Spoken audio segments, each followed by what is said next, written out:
With an injury, looking to you for help. Please give right now to the KSL Giveathon at kslkids.com. Imagine it's the last ride, but your symptoms of irritable bowel syndrome with constipation, or IBS-C, are taking you for a ride. What should you do? Keep managing your constipation with belly pain the same old way? Or try getting ahead of your symptoms by talking to your doctor about treating it with Linzess, linaclotide.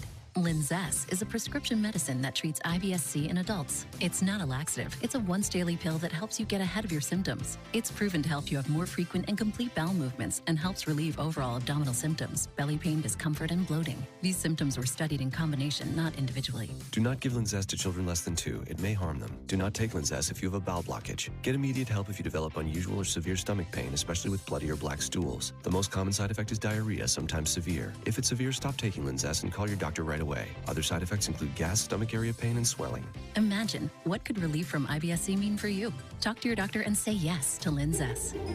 Learn more at linzess.com or call 1-800-LINZESS. Get ready, Utah! It's Medicare annual enrollment period, so why not make enrolling easier with United Healthcare? Whether you choose our online tools or over-the-phone support, United Healthcare will help you compare options so you can choose a plan with confidence. This is Medicare made for Utah, trusted everywhere. Explore our wide range of plans by calling United Healthcare today at 1-855-MEET-UHC. That's 1-855-MEET-UHC. Annual enrollment begins October 15th and ends December 7th, so call today. Everybody knows that your credit history can have a huge impact on your life, Amanda, especially when you're just starting out as an adult. That's why Utah Community Credit Union, UCCU's new Credit Builder Loan is such a great idea. It's a way to build or to rebuild your credit. All right, so let's talk about how it works. With Credit Builder, UCCU will open an account in your name and then provide that account with a fixed amount of funds along with a small automatic monthly payment. And as your automatic payments are made over time, of course, your credit builds, proving you're a responsible borrower and raising your credit score. And that credit score is just so important because it determines the interest rates you'll get, higher credit limits, better loan terms because of your credit score. And by the way, if you have kids in high school, open a Credit Builder loan in their name, and that way they're going to graduate from high school with a good credit score of their own. It's called the Credit Builder Loan from Utah Community Credit Union, UCCU. Just call or text UCCU or stop by any branch and start building your credit today. UCCU, you're going to love where you bank. Traffic and weather together, brought to you by Granite Credit Union's new Dividend Plus checking account. Andy, still wet out there. It is, and we're still seeing reduced speeds, although with the volume of traffic dropping as people get to their destinations, we're not seeing quite the wait times. I-15 still a bit slow. Draper, Murray, and then a little bit in Salt Lake City just before 600 South. Still have some stop and go in Kaysville on the southbound side, but all the northbound slowing from earlier gone. Crash out of the way on South 15 in Orem at Center Street, but traffic is still a little bit slow at right after 800 North. Update your kitchen with Durden's Appliance, where they meet any competitor's price.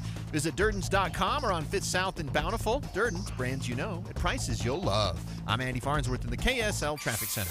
It's the chilliest day of the next week, they tell us, as showers continue along the Wasatch Front. And then cue the Annie music here. The sun will come back out tomorrow and stay that way through Wednesday of next week. Expect temperatures to hover around the low 70s and mid-60s. 72 by Monday. Right now in Salt Lake City, it's raining and 43 degrees. At KSL News Radio, 102.7 FM, 1160 AM, and KSLNewsRadio.com, Utah's news, traffic, and weather station. Dave and Dujanovic, your morning companions for talk, analysis, and key perspectives on Utah's biggest stories on KSL News Radio. I was just trying to do some quick research here, Dave, on the American hostages and the other hostages that are being held in Gaza after the Hamas attack on Israel. And I don't know that we have a clear plan yet as to what we're going to do. But we know the time is certainly ticking anytime there is a hostage situation. And I just don't know what is going to happen over the next 24 to 48 hours in an attempt to free those hostages. Yeah, the longer it goes on, the more hopeless it feels to me, Debbie. I'm not sure what this is going to turn out to be. It's terrifying. You brought up a good point when we talked about this yesterday, and that is that it's potentially these hostages may be scattered.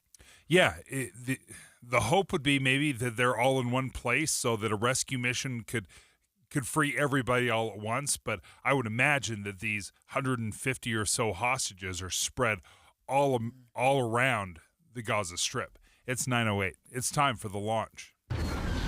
Sequence engaged. And here are 3 things Debbie wants you to know.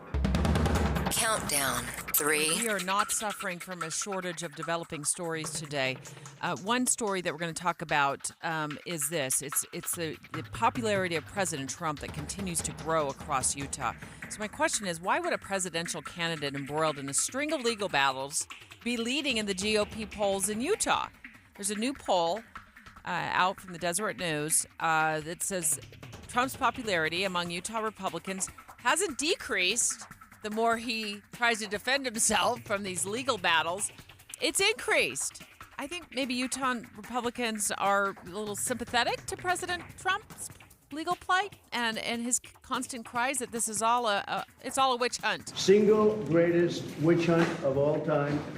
We have a rogue judge who rules that properties are worth a tiny fraction, 1/100th, a tiny fraction of what they actually are.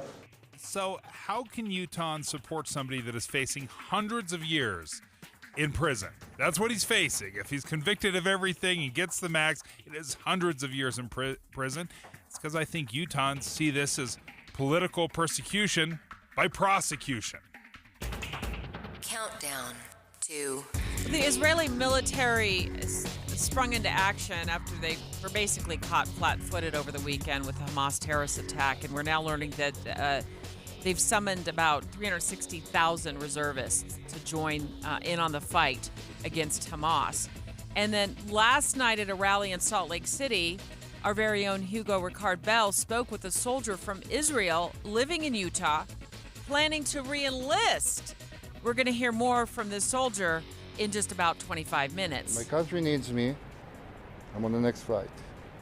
There is no question. It is an incredible act of patriotism to heed the call, and it has been incredible, Debbie. You said that number, and it just jumps out at me. 360,000 reservists have reported already. It was an immediate reaction by the Israeli people to say, okay, I'm ready. I'm ready to go to war for my country. Launch countdown. 1. Well, they seem to be getting through the drama. Republicans in the House, one step closer to choosing their speaker. At least as of right now, it's Louisiana Republican Steve Scalise. We need to make sure we're sending a message to people all throughout the world that the House is open and doing the people's business. I wonder how much a Game of Thrones is going on right now. Because Scalise is clearly courting votes. If he didn't need to court votes, he would have had this vote. They would have done this vote yesterday. But he's out there. He's knocking on doors. He's shaking hands, kissing babies. He's trying to figure out how he can get everybody on board. But I wonder if he has learned anything from Kevin McCarthy, who had to give up basically everything to become elected speaker. I wonder if he's getting sucked into that same trap. Dave and Dujanovic. The launch. Commence. Dave and Dujanovic. Special coverage of the top national stories. This is day 9. We're in day 9 since Kevin McCarthy was unceremoniously kicked out as Speaker of the House. And I heard today on Utah's Morning News as I was driving in, Tim and Amanda reporting that Republicans were going to be meeting again this morning behind closed doors. They met yesterday, and Dave and I reported it as breaking news that Steve Scalise narrowly beat out Jim Jordan, 113 to 99, to win the nomination. The conversations we've been having show that there's a resolve, that we need to get back to work. There's a lot of business to take care of. Families are struggling across this country. I kind of chuckled yesterday when they said, oh, we're going to hold a vote tomorrow. We're going to get this done tomorrow. I thought, there is no way. There's not a chance this was getting done yesterday because there's no way they're going to hold a vote without knowing for a certainty who is going to win. They will not suffer the embarrassment of a 15-round debacle like they did with McCarthy. It took him 15 rounds of voting and begging and pleading and deal-making to get it done. There's no way the next speaker will stand for that. Well, this matters because the House is paralyzed until they get the speaker in place. No support for Israel, other than wishes and prayers. No work on funding the government. That clock is ticking. I think it's November 17th is the new deadline as they kick that can down the road once again. The government will shut down unless Congress can work to get a budget in place by then. And Scalise knows what to do. He's the Republican, the number 2 in charge. He was McCarthy's right-hand man. He's been the majority and the minority whip. He knows how to get votes together. But that might not actually be a selling point. They think that is kind of some of the detractors for Scalise think, oh, well, that's just status quo. It's just McCarthy 2.0.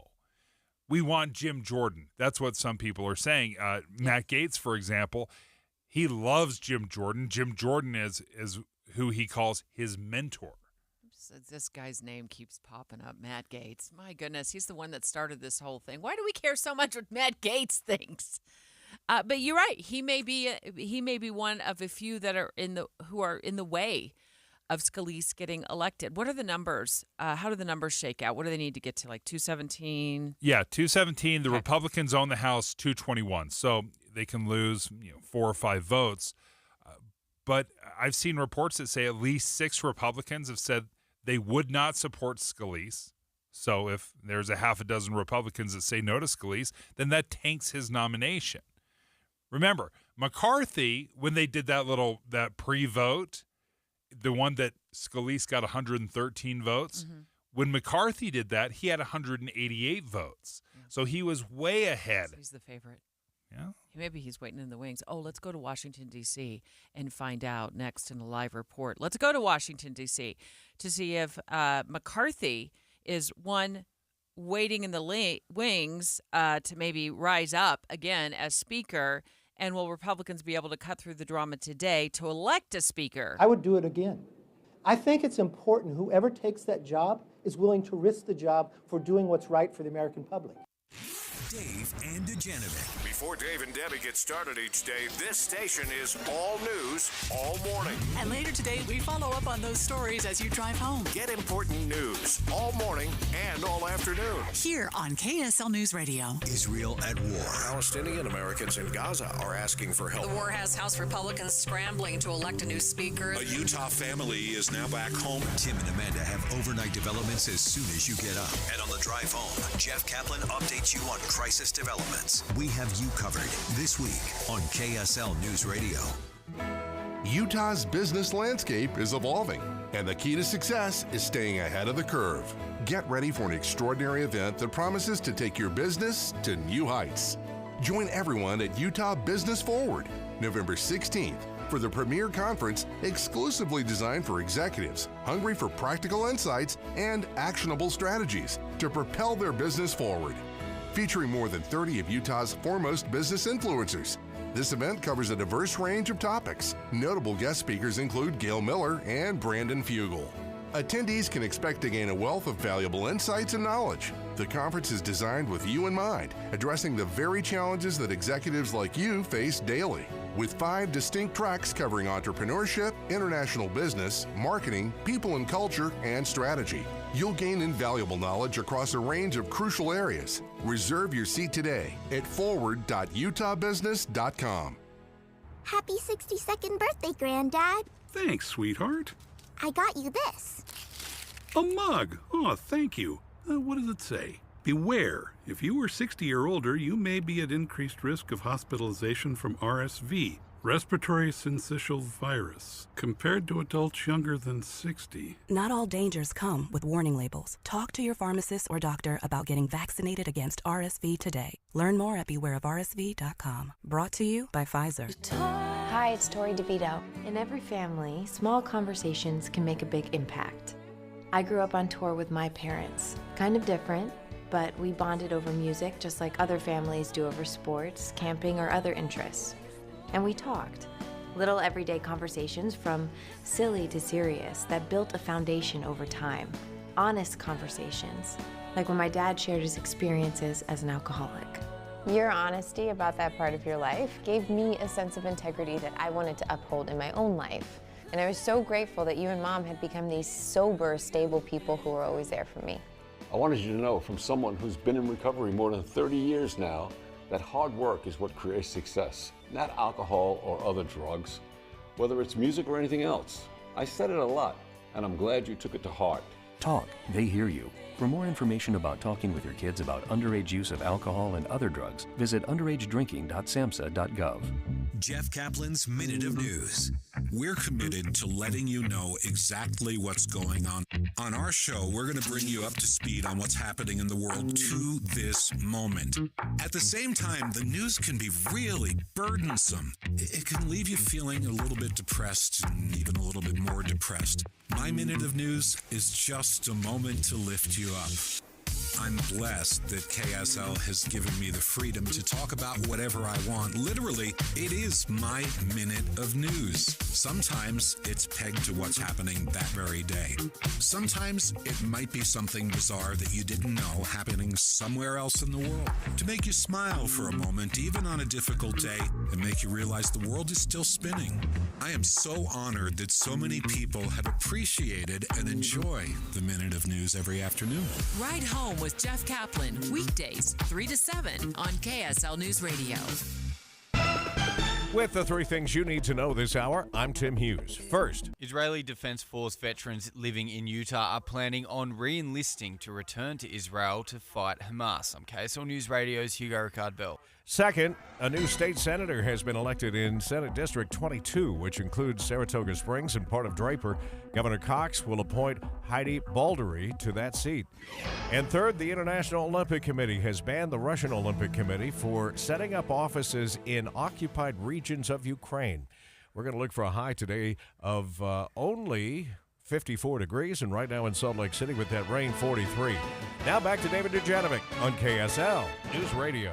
Dave and Dujanovic, special coverage of the top national story. And then there were two. Oh, wait. Hold on a moment. There might be three. Republicans really cannot get their house in order. Not a shocker. They've had a hard time doing this for years. But they got to elect a Speaker of the House. Right now, Louisiana's Steve Scalise is the front runner. He came out of that straw vote, that secret vote yesterday, ahead of Ohio's Jim Jordan. But he was a really close second. We shouldn't have to go through what we did back in January. I'm all for that. I think I can bring our team together to accomplish that. But then there's Kevin McCarthy. He keeps lingering around, too. I would do it again. I think it's important whoever takes that job is willing to risk the job for doing what's right for the American public. You know, you said the Republicans can't get their house in order. That is true, and it is kind of true historically. It's one thing that the Democrats are phenomenal at. Everybody gets in lockstep. I do not think that's a good thing. I don't think the Republicans fighting amongst each other and really having a vigorous debate is a bad thing. I think it's kind of how the process should play out. You should be able to create coalitions, but I'll be honest, I still have no idea how this is going to turn out. I've seen reports that Matt Gaetz isn't going to vote for Scalise because Jim Jordan is his guy, and then I saw the reason they postponed the vote yesterday in a report was because too many people were going to vote for Kevin McCarthy. I'm like, they'll never figure this out. They got to get to what, 217? This is like a bad drama.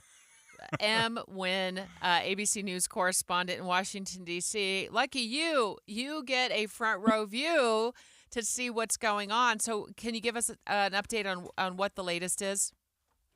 Yeah, it's certainly a chaotic scene here on Capitol Hill heading into day 9 with no speaker, and House Republicans simply have no plan as to how to elect a new speaker. Republicans, as you kind of mentioned, who control the House, narrowly nominated Representative Steve Scalise to serve as speaker, but actions were delayed yesterday when we were expecting to see a vote when it appeared that Scalise may not have the 217 votes needed to clinch the gavel. So today we're told that he's going to be addressing the conference behind closed doors. In about an hour from now, he's going to try to rally up some of that support that he's not getting from certain holdouts. And to our math, it appears there's at least 10 holdouts on Scalise. And to kind of put that into perspective, there are more members who actually support former Speaker Kevin McCarthy than Scalise right now, even though he won that secret ballot yesterday. Remember, during the secret ballot, members had voted 113 to 99 to nominate the 58-year-old who defeated Judiciary Committee Chairman Jim Jordan. Here's the thing, though. We understand it potentially could be going in the right direction because we know that Jordan had told ABC News he would be supporting Scalise. He has offered to nominate Scalise for Speaker of the House. He initially did not say that he would support the eventual nominee, so it potentially could be a step in the right direction. When McCarthy was gathering votes the last go-around, he was making concession after concession after concession. Is there a sense that Steve Scalise is doing the same thing to try to hustle up some of those remaining votes? Yeah, I think at this point he's trying to simply talk to his GOP conference, tell them that it's not the right time to be having any divisions within their party. You know, in the wake of the Israel attack, many lawmakers from both sides of the aisle really viewed this vacant leadership post as a sign of weakness across the globe at a time when the U.S. should be seen as a leader and a world power. Eventually, though, if he cannot get those 10 holdouts to back him for this vote coming up at some point in the near future, it's very possible that he could be making some more concessions. And remember, when McCarthy actually had to endure in January 15 rounds of voting before he actually clinched the speakership, one of the big concessions that ended up playing out just a week ago was that only one GOP member could call for a motion to vacate. And when McCarthy was ousted by a charge that was led by Representative Matt Gaetz, he simply said his advice for the new speaker would be to get rid of that specific concession. So we'll have to see exactly what Scalise will have a negotiation between if it gets to that point. ABC News correspondent M. Wynn live right now for us in Washington, D.C., keeping a close eye on the developments back there regarding the lack of a Speaker of the House for yet a ninth day. We're in day number 9. And we're on borrowed time with a federal budget.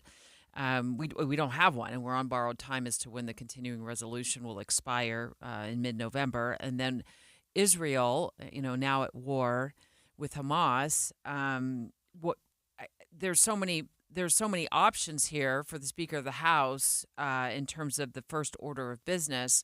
But what are you hearing when they do elect one? What will be the first order of business? Well, it appears that both sides of the aisle really just want to pass a bipartisan resolution standing with Israel. That's the very first thing, because there's no specific or official statement from Congress to speak about Israel. We have heard from the Senate majority and minority leaders condemning Hamas's attack against Israel, but there's no official resolution. And that's usually what we see from Congress in terms of turmoil overseas. So it's going to be the first thing. Then we've heard from Scalise, who appears to be the front runner here for the speakership. He says under his leadership, he's going to work with to get the economy moving. He says he's going to address the border crisis. But certainly, I think from the White House, their top priority right now, which they've already requested from Congress, is to get aid to Israel. We know that at this point, Israel is simply asking for weapons. It appears the administration is able to send those weapons, send the munitions that are needed to Israel at this point. But if this conflict is prolonged, as it's predicted to be, then they will need additional aid, additional support. And there's a big outstanding question as to what form that's going to look like, because while the administration is asking for aid for Israel, many others are also concerned, of course, about Ukraine. So there's a big question as to if that's going to be in a form of an aid package that kind of ties those two together. The administration doesn't want to tie those two aids together, but it could be something that's considered as soon as we get a new speaker. M. Wynn, thank you for joining us, ABC News correspondent out of Washington. So if Jim Jordan puts his support behind Steve Scalise, I think that it's game over for the Jim Jordan camp. Maybe there'll be some holdouts, but how many did you say they 10, can afford to lose? 10. Oh, they can afford to lose. 4? Is it 4? 4? Yeah. Okay. They got to get to 217. But if Jim Jordan stands up and says, thank you so much for showing your support, I appreciate the 99 votes that I got into the secret ballot, but I am going to back Steve Scalise so we can get this party started. But it does look like of those 10 holdouts, it's Marjorie Taylor Greene, Max Miller of Ohio. It's the one from Colorado. Yeah, Lauren Boebert. They've already stated that they're putting Jordan's name out there. Yeah. They're going to vote for him. It's a typical cast of characters. It's the same ones. It sounds like maybe plus two who voted with the Democrats to get rid of Speaker McCarthy. We don't know when the vote's going to happen. We're in limbo again. Not surprising. I mean, we've been in limbo with this for 9 days. What's one more day? Other than we've had a massive world event happen, and it would be nice if Congress got its act together to get the ball rolling on whatever they need to get rolling with Israel and aid. And you just heard from Wynn that so far the administration feels like they have the capacity to send the requests for munitions to Israel, which Israel sent a list, I think it was on Monday, to the Pentagon of the munitions that they would be asking for. So the United States is good for now in terms of that support, but not long term, it sounds like. Yeah, and that was a little addition that I didn't expect that Wynn just gave us right there was there is a chance that they're going to try to lump Ukraine and Israel funding all together instead of having them separated. Again, we've got two major conflicts going on in this world right now that we are heavily invested in, at least financially, even though we haven't sent military personnel to either places to fight. But yeah, there's a big check that needs to be cut. Speaking of Israel, the military there has summoned roughly 360,000 reservists to join the fight against Hamas. Hugo Ricard Bell spoke last night with a soldier from Israel who's living in Utah. He met with him last night, had an in-depth conversation with him. He's going to join us next about you'd said something earlier, Dave, regarding the loyalty to Israel that their military personnel feel. And aren't they required to serve there as well? Yeah, there's mandatory military service. Everyone has to serve, man, woman, and child. And when they're called forth, they basically have the entire country to pull from. So we're going to hear more of Hugo Ricard Bell's interview with the Israeli soldier who says he's going back to his homeland to help fight Hamas. My country needs me. I'm on the next flight. There is no question. 9:30 at KSL News Radio. I'm Tim Hughes. Let's look at some of our top stories this half hour. Our top national story comes from ABC News. Defense Secretary Lloyd Austin is taking part in a set of meetings with NATO leaders today. He emphasized the U.S. has the capacity to provide assistance to both Israel and Ukraine. Make no mistake, we can and will stand by Israel even as we stand by Ukraine. Austin went on to say the U.S. can walk and chew gum at the same time. 8,700 auto workers have walked off the job at one of the most profitable Ford plants in the country. The factory builds F-Series trucks and SUVs. Here's ABC's Andrew Dimbert. The walkout catching Ford by surprise. The facility is Ford's largest and brings in about $25 billion in revenue a year. The union cites a lack of progress in contract talks as a reason for the latest walkout. Ford says the decision by UAW to strike at its Kentucky truck plant without warning is, quote, grossly irresponsible. In local news, a Park City native has set a new record for female marathoners pushing a stroller. KSL News Radio's Peter Johnston has more. Alyssa Puckhammer tells the park record her run was hard for baby Blair, who cried for 7 miles straight and slept for 3 more. The rest of the race, she was happy and enjoying the ride. Puckhammer says she's less excited about beating the previous record by 8 minutes than she is about proving she's the same person she was before having a kid and getting a divorce. Her mantra for months of training was the John Wooden quote, "Do not let what you cannot do interfere with what you can do." Now she wants to inspire other parents to run with their kids and break the record she just set. Peter Johnston, KSL News Radio. Let's take a look at how the markets are doing right now. Your money at this moment, the Dow is down 77. That's a little less than it was last hour. The S&P still off by 2 points, and the NASDAQ in the green this hour. It's up almost 20. Coming up, this rain should wrap up this evening, and then we've got sunshine, and the weekend actually looks awfully nice. We'll check your traffic and weather together coming up next. Hi, Hi, this is Amanda Dixon. No matter what traffic you're facing, children at Primary Children's Hospital face so much more. The KSL Give-a-thon has begun. Please give now at kslkids.com. Tim Jr. here from RGS Exteriors. And let's face it, it's time to update the look of your home's exterior. When was that thing built? In the 50s, 70s, 90s, the 2000s? Well, it's looking like it. Faded siding, drafty windows, leaky gutters. It's time to take action now. RGS Exteriors has been taking Utah homes from drab to fab for over 5 generations. We only use the highest quality materials like James Hardy siding and gutter topper gutter covers. You will be blown away by how much different and better and awesome your house can look. Your neighbors will be jealous, your home value will go up, and most of all, you're going to love it. Everything we do comes with our industry-leading 10-year everything guarantee, so you can sleep like a baby, knowing if anything goes wrong, you're 100% covered. For a free estimate on your gutters, windows, siding, or anything on your outside of your home, call RGS Exteriors at 801-280-3110 or visit us at rgsutah.com. That's rgsutah.com. What I know about courage, I learned from my adoptive mom. She said sometimes you just gotta hold on and know we'll get through this. Mom, we are so high up. Hold my hand. No, you hold my hand. Here we go. Learn about adopting a teen from foster care. You can't imagine the reward. Visit adoptuskids.org to find out more. I learned patience from my adoptive dad. All he had to say was, "Hey, you got this. Just breathe." Hey, we're pretty good. Yeah. Might have to start a band. I got it. Learn about adopting a teen from foster care. You can't imagine the reward. Visit adoptuskids.org to find out more. This message is brought to you by Adopt US Kids, the U.S. Department of Health and Human Services, and the Ad Council. When I first started my soda weight loss journey, I have to tell you, I was a little stressed. Making that kind of commitment and doing it publicly is a big risk. I was a little bit worried.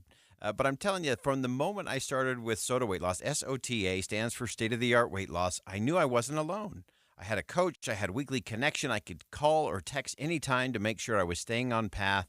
The 37 pounds just dropped in the first 90 days, and here I am almost 2 years down the road, and I'm still 37 pounds down. I feel great. I have more energy, and there's nothing to be afraid of because you don't do it alone when it comes to soda. You have that coach and nutritionist. You really attack everything, all points of the compass, emotional eating, your habits, your behaviors. How do you get food as fuel to really change the game in your life? So check it out at Soda Weight Loss. As I always say, when it comes to your soda weight loss journey, there's no time to lose, only time to win. So check it out at sodaweightloss.com, SOTA weightloss.com.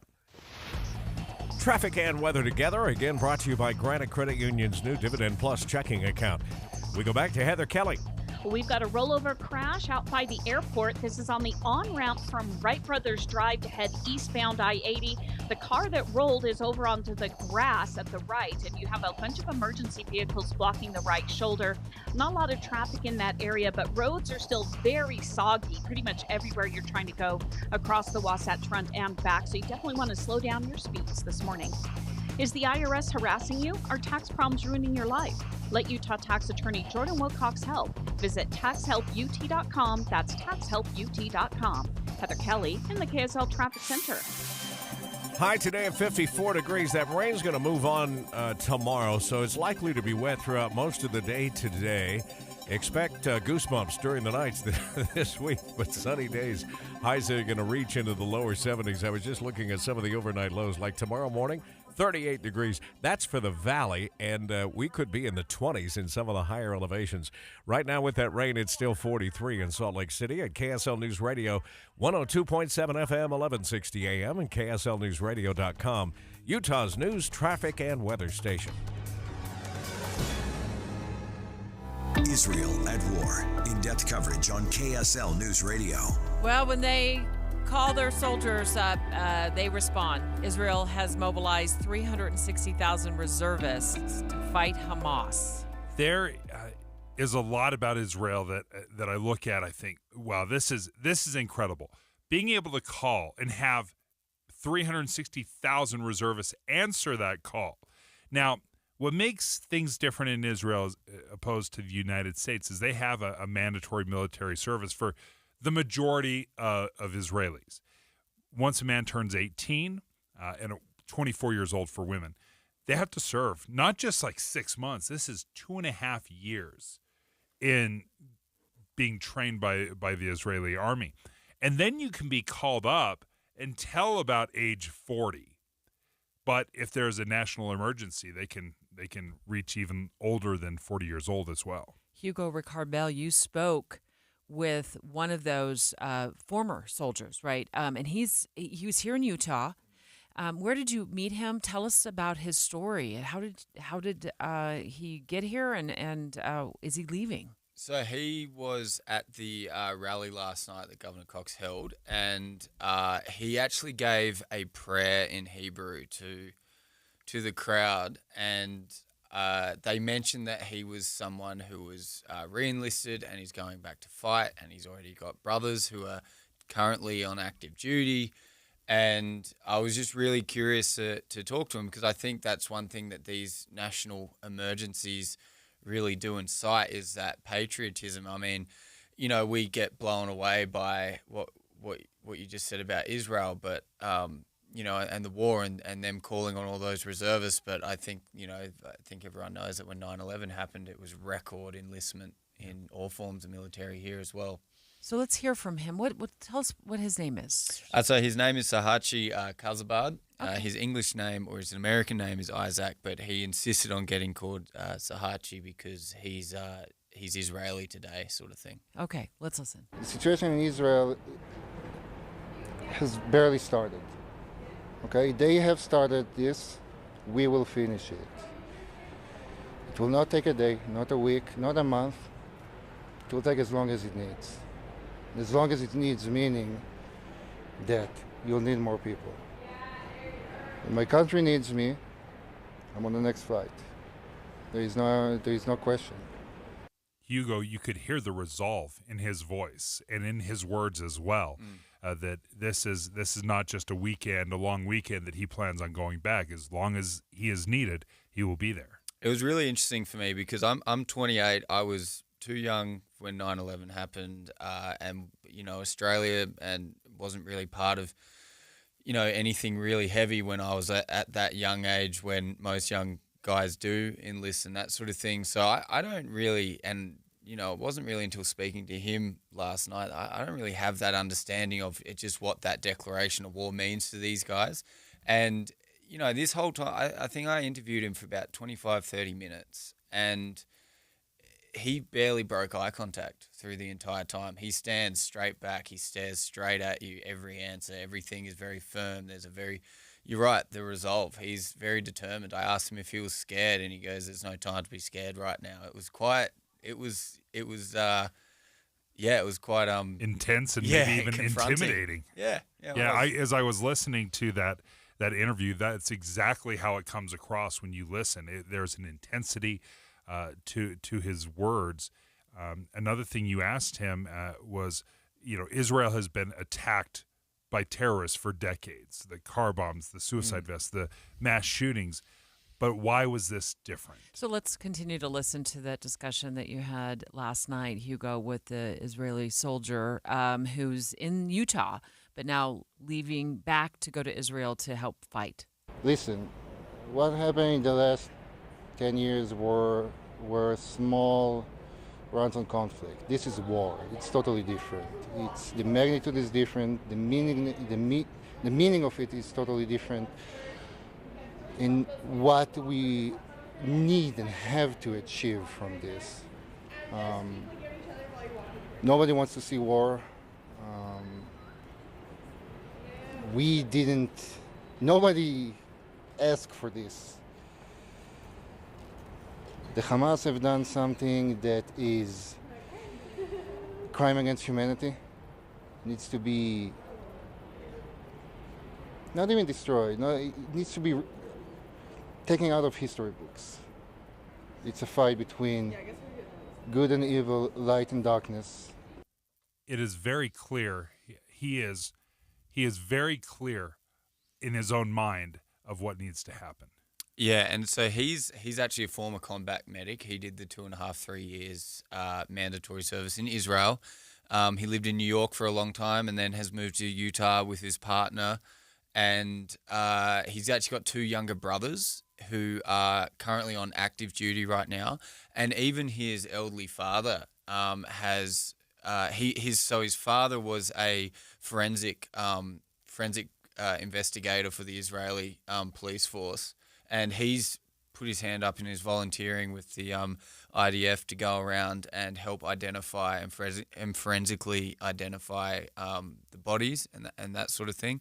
So I found it really interesting that he spoke about, these guys in the Middle East, and a lot of, I cover a lot of the Afghanistan refugee stuff as well. And you speak to these people, and conflict is just part of their life in ways that, an everyday civilian in the US just doesn't understand. And same with Australia, England, that sort of thing.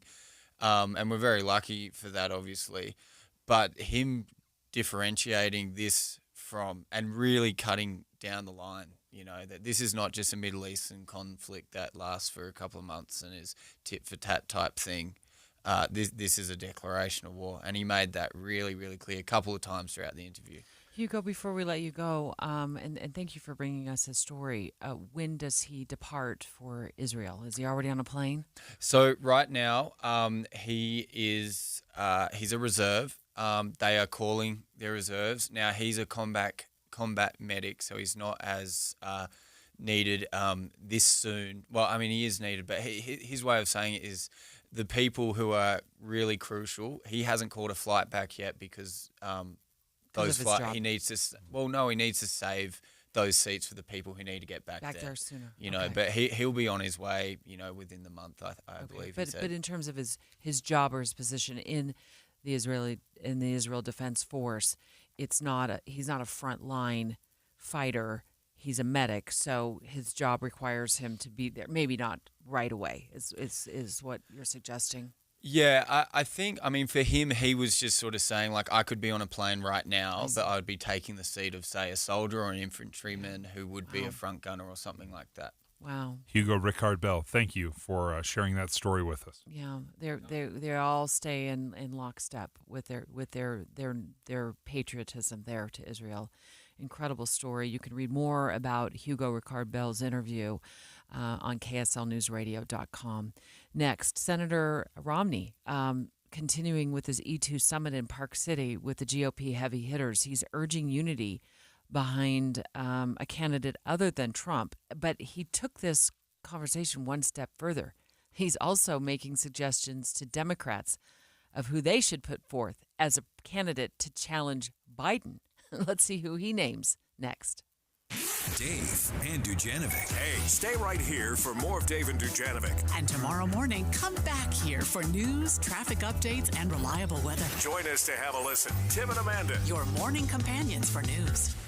Hey, folks, if you're wanting to get a little work done, whether it's a new build, your old house, you want an upgrade, a renovation, and there's some electrical work to be done, let me tell you about Master Electrical. They have upfront pricing. You're going to want to call Master Electrical because this upfront pricing guarantee means when they walk through the door and they assess the job that you need done, whether it's new recess lighting, ceiling fans, or Dave's new EV charger that he needs in his garage, they're going to give you that upfront price guarantee, and that is the price that you're going to pay when the job is done. Yeah, I'm just saving up, Deb. I'm just saving up to get that installation done.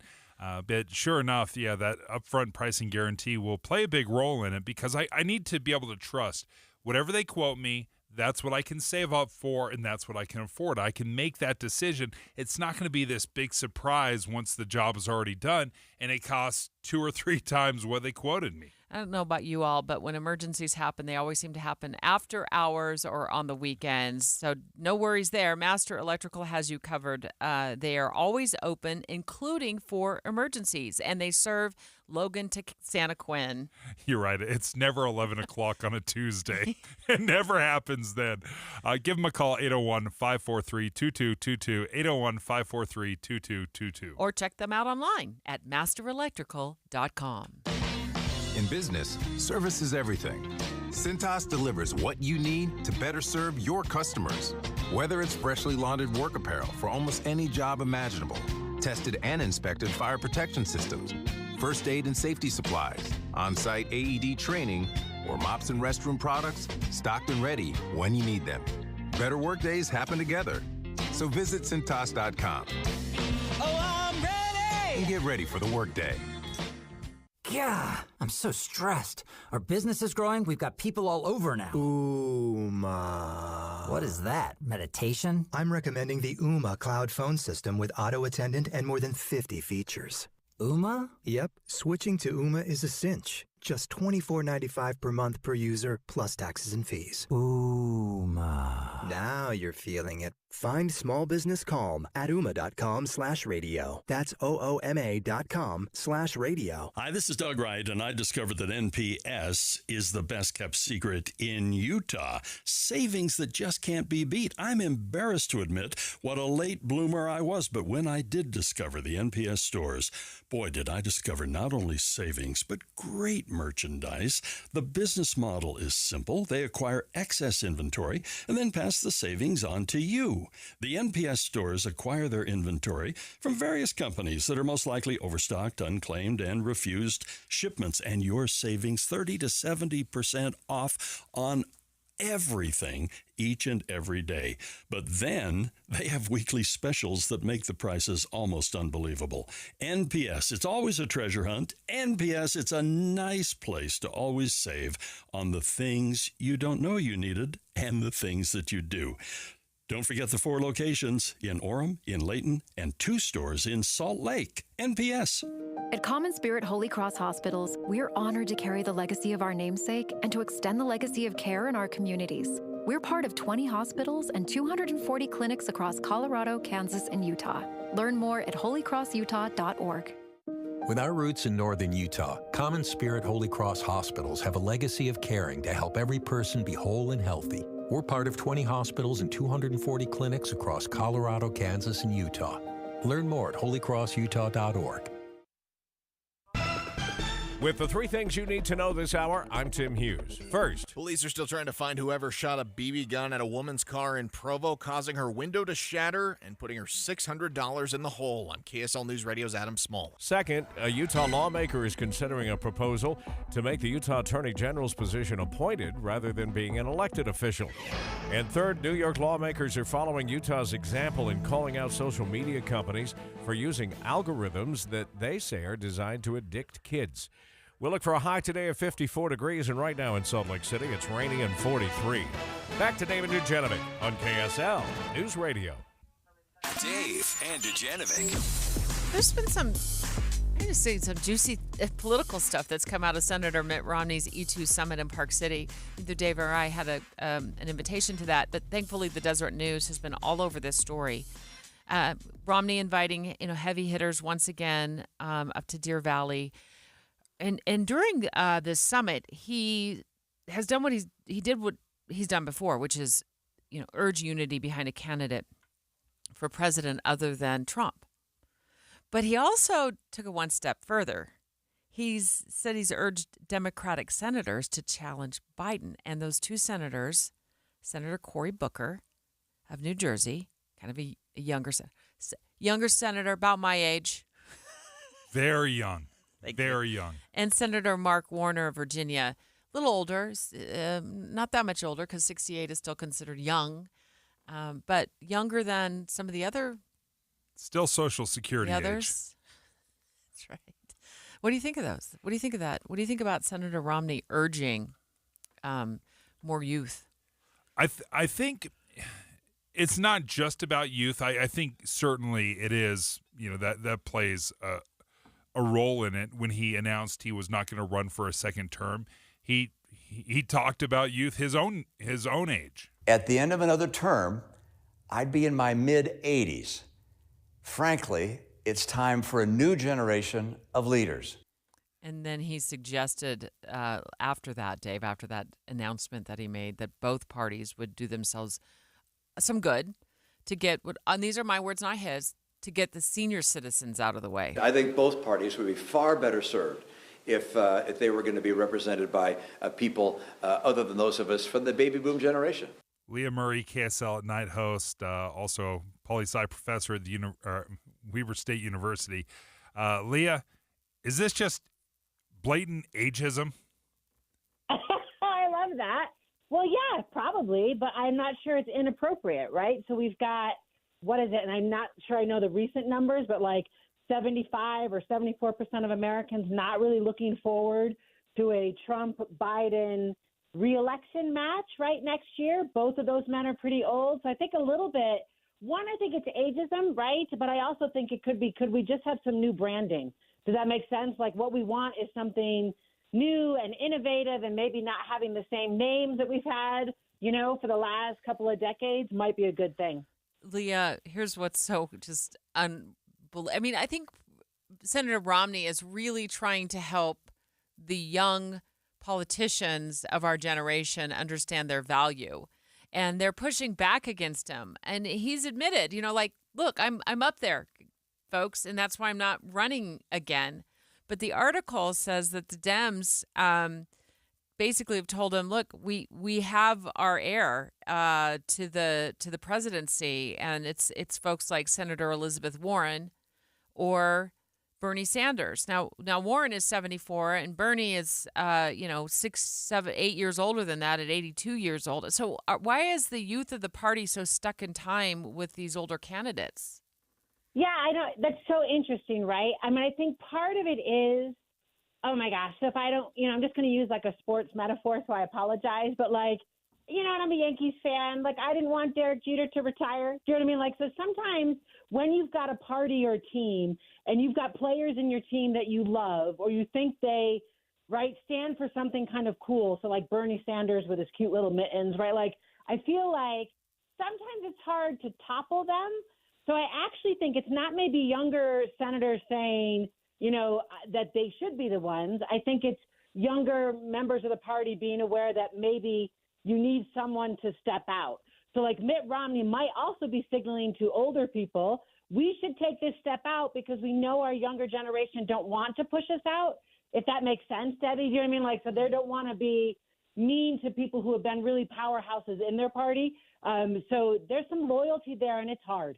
Right, it's hard to tell older people to go away. Do you know what I mean? Or tell them that they're not, useful, or that they're not valuable, right? Like we could wordsmith this so it's a little more polite, but I know I get it. It's hard. Yeah. It's like taking the keys away from grandma and grandpa when it's time for them to stop driving. It's a hard conversation to have. But this is the problem: is we do wordsmith it. We wordsmith it to the point where we're like, it's fine, Bernie, You can get elected, you'll serve your 8 years, and you'll be 92 years old by the time you're done, right? I mean, we wordsmith it enough times that we're just not having an honest conversation, and we have no problem being ageist when it comes to young kids. There's a limit of how old you have to be to run for the House of Representatives. There's an age limit on how young you can be to run for president of the United States.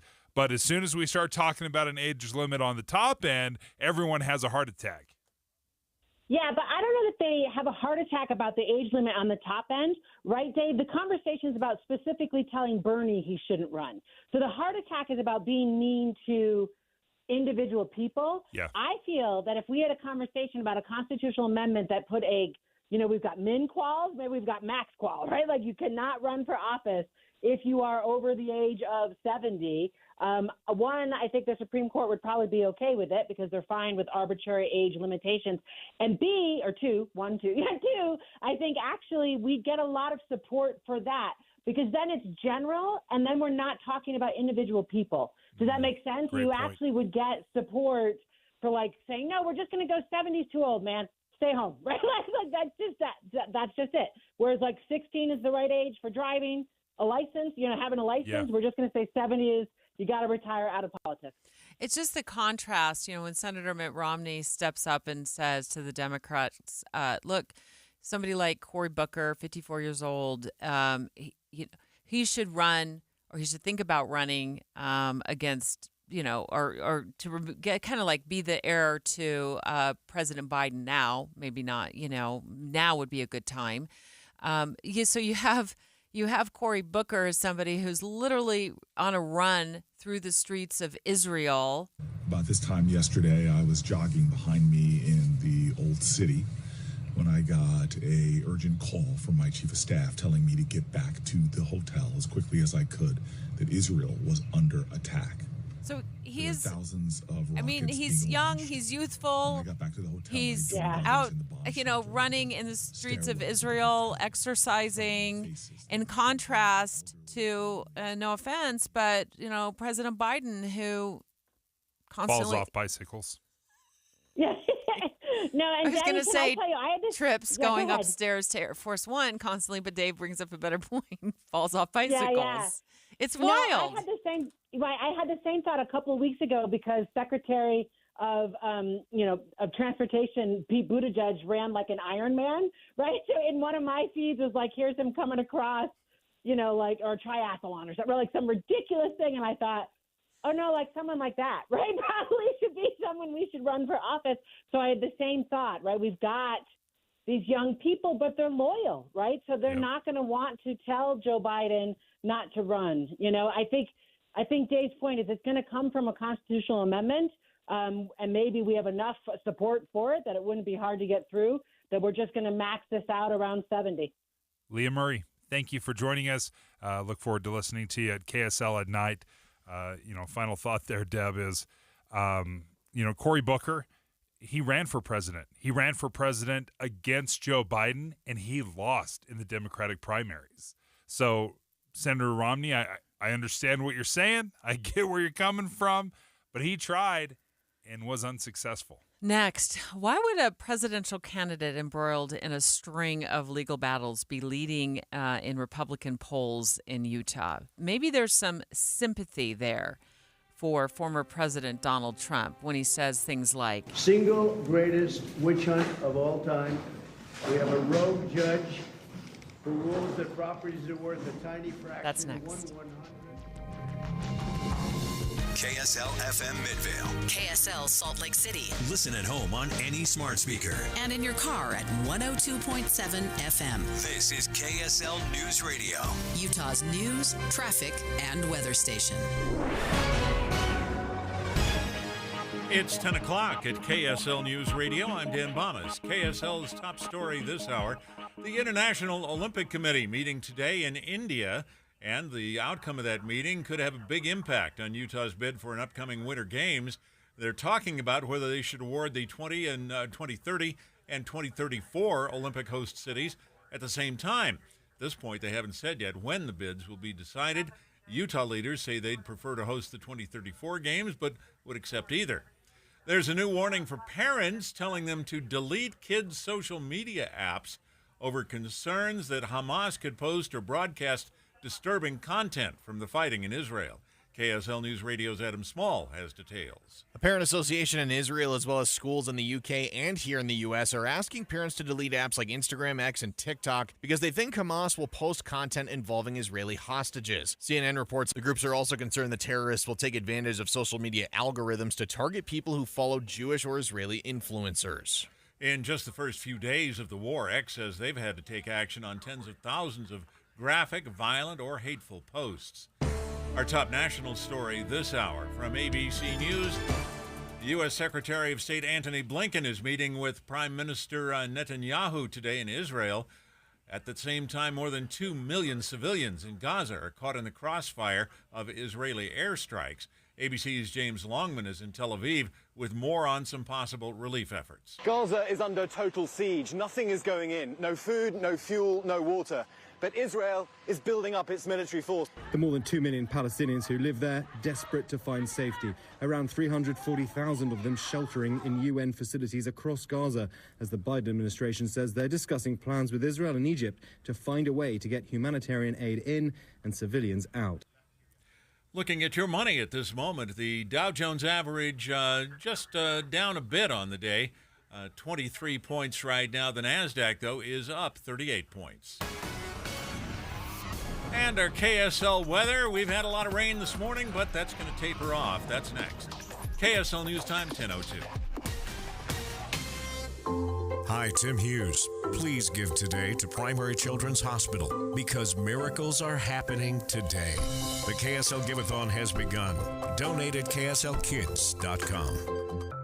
As the weather turns colder, this is when you need to get those new windows. So call Advanced Window Products. They'll replace your single-pane, rickety old windows with stylish, state-of-the-art double-pane windows with precision frames. You pick the style and color. They're custom-made right here in Salt Lake City. This company is so Utah. It's run by two guys who grew up here, Jake Weber and Utes defensive star Nate Orchard, the mayor of Sacktown with 7 NFL seasons under his belt. Great guys, great company building high-quality windows for 37 years. Unlike other companies, they build the windows, they install the windows, and they guarantee them for life. No middleman. There's Jake, Nate, and their team, and there's you. Saving on the highest quality windows. Right now, before winter, get $2,000 off 10 windows or more, and they offer 60 months, 0% financing. So call Advanced Window Products now. You could have stylish new windows in 8 weeks. 801-850-9100. 801-850-9100 or visit advancedwindowsusa.com. I'm Erin Mendenhall. No amount of crime is okay, but crime in Salt Lake City is at its lowest in years. We're putting more officers on the street, reducing response times, improving training, and we've partnered with the feds to take violent repeat offenders off our streets. I've worked hard to make our city safer. That's why our police and firefighters have endorsed me for a second term. I'm determined to keep our city moving forward, and I won't let anyone take us back. Paid for by Erin Mendenhall for Salt Lake City. Go to kslkids.com and donate to the KSL Giveathon. We need your help raising money for sick Utah kids receiving treatment at Primary Children's Hospital. Be a smile maker. An automatic gift each month helps save the lives of children all year long. Sponsored by J&J Garden Center in Layton. A big thanks to other generous sponsors, including Big Canyon Homes and Sugar House Industries, for their amazing support of the kids at Primary Children's. With the KSL Giveathon, we can't do it without you. Please give. The Management Minute is a service of the MBA program in the John M. Huntsman School of Business at Utah State University. I'm Professor Scott Hammond. Most of us find ourselves at some point pitching an idea in front of others who will make the decision. We create and refine our slide deck. We rehearse our arguments, and then we face a sometimes hostile crowd and hope for the best. If you're catching a pitch, remember this: the quality of the presentation tells us almost nothing about the ability to execute. Most great ideas evaporate into oblivion when they meet reality. So ask how questions. If you're making a pitch, don't expect to get yes with just a great idea. You get a yes with a track record of success that the catchers need to hear. For more about pitching and catching great ideas, consider an MBA from Utah State University. Go to utahstatemba.com. That's utahstatemba.com. I'm Scott Hammond. Hope to see you in one of our classes. Traffic and weather together, brought to you by Granite Credit Union's new Dividend Plus checking account. Here's Heather Kelly. We've got a new crash on Legacy Parkway. This is southbound just after the 2600 South on-ramp from Woods Cross. It's over on the right shoulder, not really causing delays, but traffic definitely not moving any faster than the speed limit. It really should be going slower than that as well. We've had a rollover crash on the on-ramp from Wright Brothers Drive to go eastbound I-80 near the airport. That due to the car going too fast for the conditions on that ramp.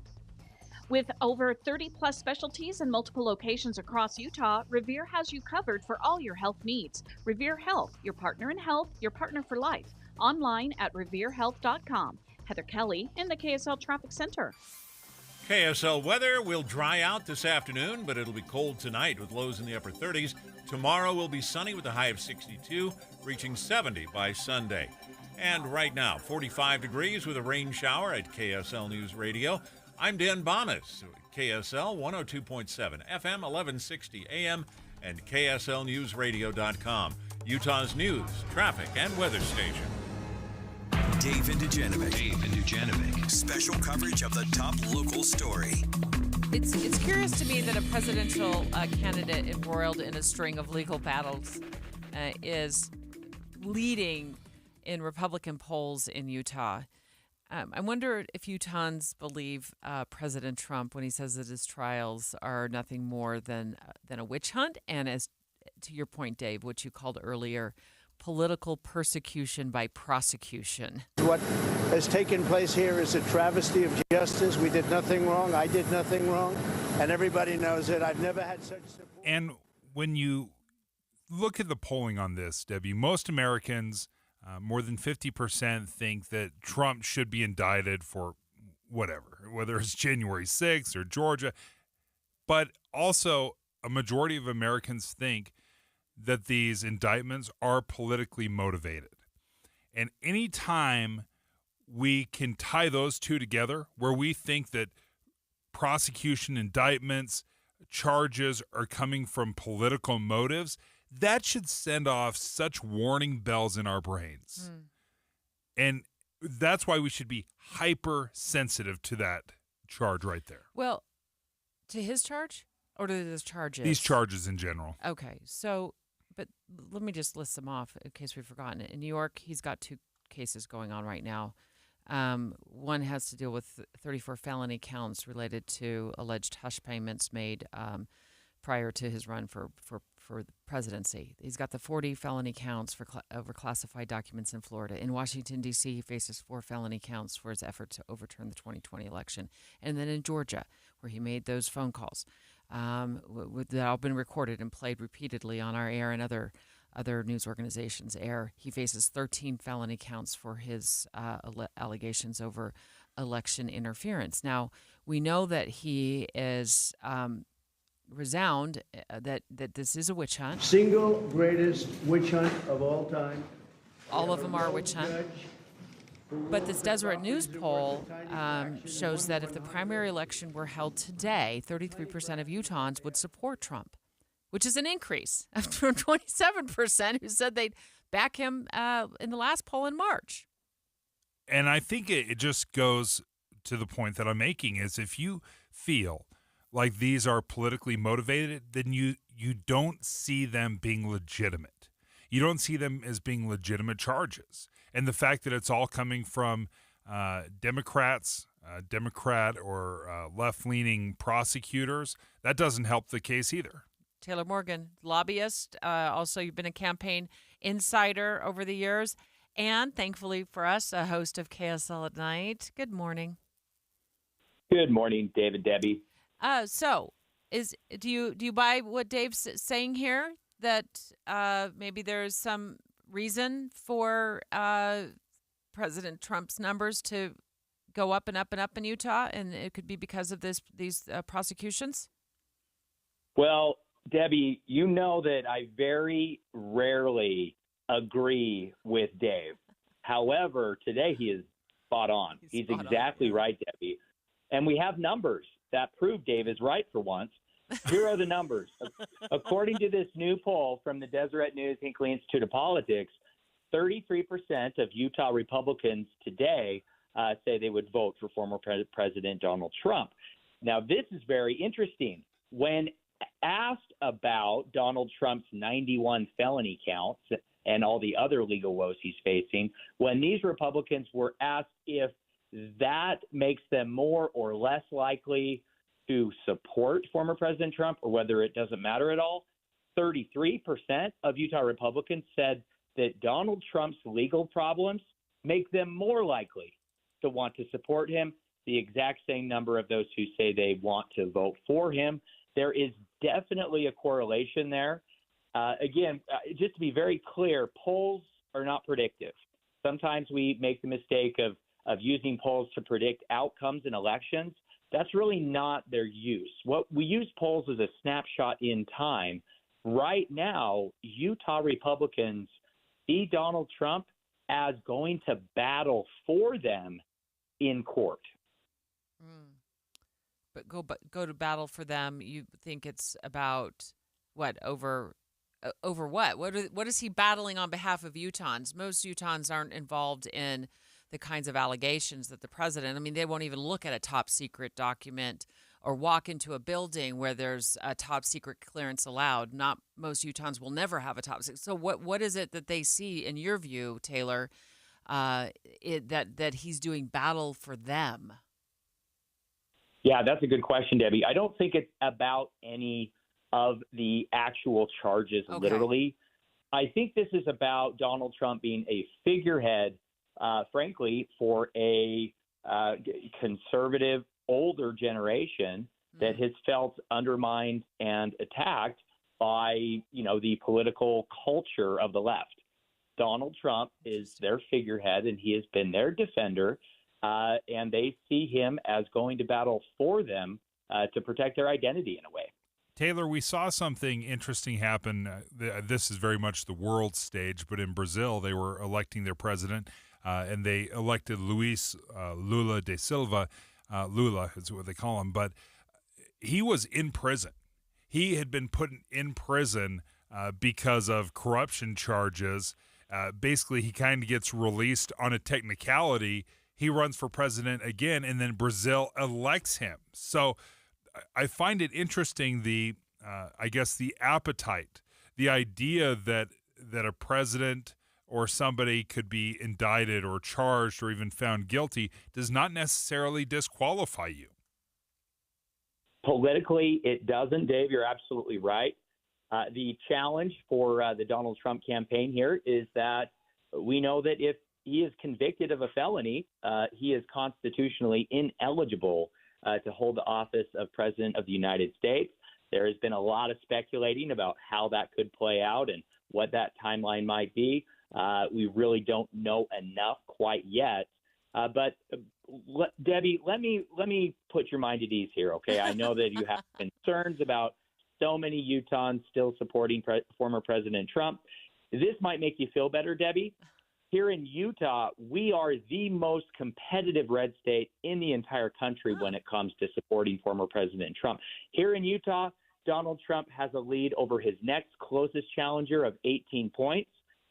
The average in every other red state, Debbie, is over 40 points. So, yes, 33% of Utah Republicans still support Donald Trump, but it is far more competitive here than in any other red state. I think that's a good thing. So the second candidate would be DeSantis is out. I think he's gone. So he was at a level. People have figured him out. He's gone. Is it Ron? DeSantis. It is Ron. It's Ron. Okay. DeSantis is out. I think he's gone. So he was at a level.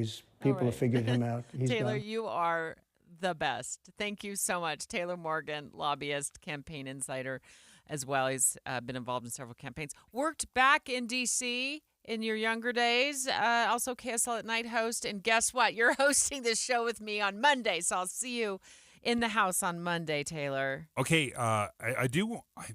We may need to dive into this. Did Taylor say if you're a felon that you can't be president? Mm-hmm. Is that what he said? I'm not entirely certain that's true. In fact, the U.S. Constitution actually has very few requirements. You basically have to be 35 years old and a natural-born citizen. You can serve, according to this article from CNN, even serving jail time. That does not disqualify you from running as president and winning the presidency. Now, felons can't vote. I don't believe felons can vote. So perhaps he can't carry guns either. Yeah, so he can't. Well, he'd have the Secret Service for that. But we could put him in the White House. That's interesting. I think he could be convicted and still run. I believe he could even serve from prison. I'm sure. Okay, well, maybe that does require us to do more investigating of the United States Constitution and the amendments as well. There might be an amendment in there. Okay, straight ahead. Remote work. I love this. I love this survey. Utahns are self-reporting that when it comes to working at home, we're killing it. Okay, when we talk about ourselves, but you know what we think about our coworkers when they work from home? Oh, I'll tell you next. Dave and Dujanovic. Did you know Utah has just one all-new station in the morning? It's this one. Weekday mornings between 5 and 9. Start your days with us. We're Tim Hughes and Amanda Dixon. Your morning companions for news. What brings a child joy? Her name's Opie. She's a cat. The familiar comforts. My clothes. All my friends. My little sister. When I see other people and they're happy, it kind of makes me happy. Primary Children's Hospital offers that kind of contentment for sick and injured kids, providing life-saving treatment, financial aid, and hope. It helps to be positive. Your support matters. Become a smile maker today at kslkids.com. Hey, this is Hans Olsen. There's a reason that more Utahns, including myself, are members of America First Credit Union. It's because we love being a part of a winning team. I opened my first business account with America First Credit Union going back 13 years ago. I've opened 4 accounts for each one of my children. I opened up my last business account with America First Credit Union because I know they're going to treat me and my family fairly. It's no wonder that Forbes magazine named America First to their 2023 Utah Best in State Credit Unions and their 2023 Utah Best in State Employers list. The only credit union in Utah to receive both awards. If you've got financial questions and needs, America First Credit Union has the answers. So come join me and thousands of others at Forbes Magazine's 2023 Utah Best in State Credit Union and Employer. Visit AmericaFirst.com or stop by your local branch. It's great to be on the winning team. Federally insured by NCUA. Premium checking from America First Credit Union. Learn more at AmericaFirst.com. Imagine how inconvenient your life would be without power. No lights, no refrigeration, no heating or cooling, and no electronics. But with a Generac home standby generator, you'll have the power when you need it most.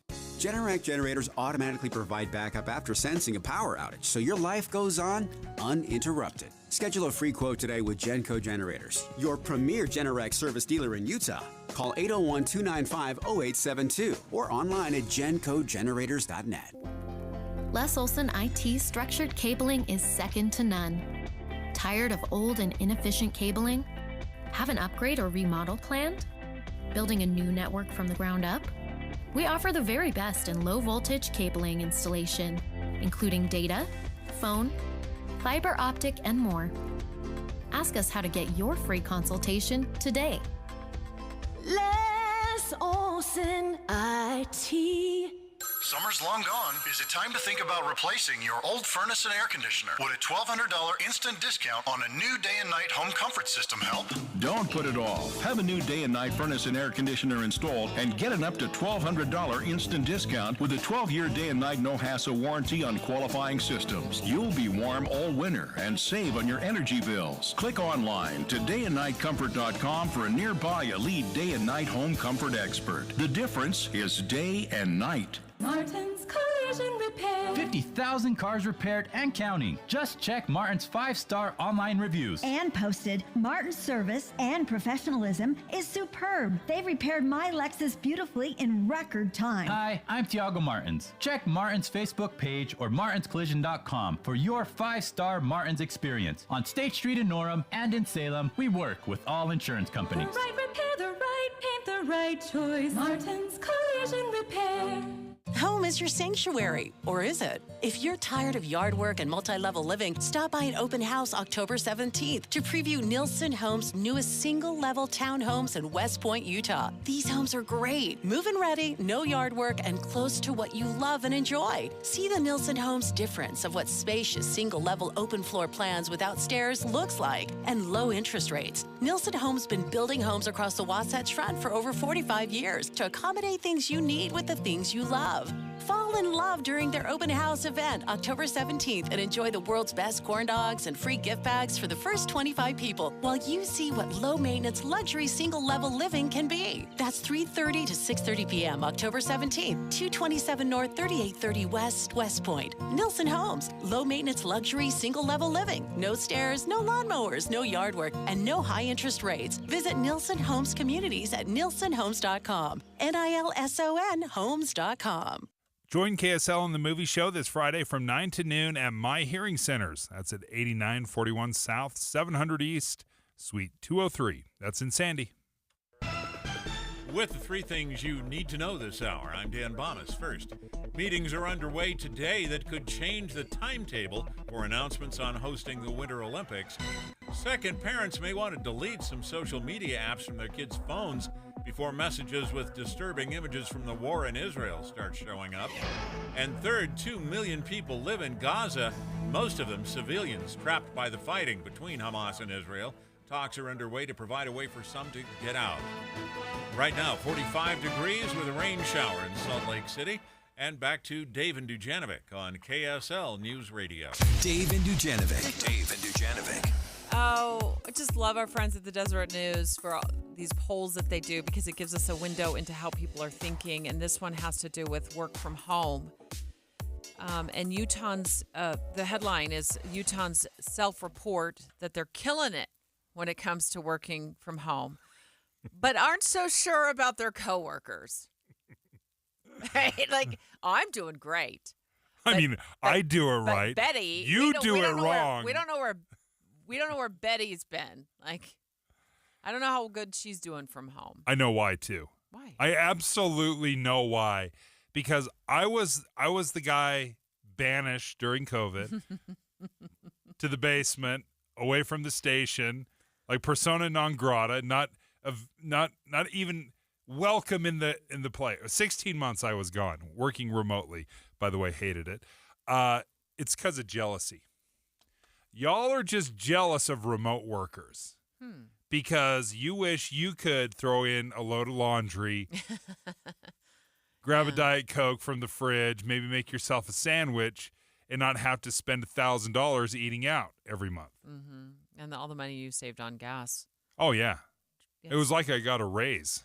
So here's a little bit more on that poll. We give ourselves high marks while we think our coworkers stink it up when they work remotely. Jealousy. 23% of us who work from home, and I'm not including myself in that because I really haven't, except for when I had COVID. That doesn't count. Well, then I was out sick for 2 weeks. They wouldn't even let me work from home. It was so sweet. It was good because I was really sick. Then I stayed home for a while because I didn't want to come back to work and catch it again or something. You know, I just was like, I'll stay home for a while. So I did work from home for a few weeks. But 23% of those surveyed say they are much more productive at home. But then you flip it around and you ask, okay, what about your coworkers, your awesome colleagues, your work family? How do you think they do? Well, 10% say their coworkers are much more productive. So we give our coworkers low marks and we give ourselves higher marks. There's a couple things in my experience, Debbie, working remotely, where that was both true and false. Much more productive at home for this. How many times in a day when you're working in the office, you're working on a project, your mind is completely and totally focused, and then you get interrupted? How often does that happen?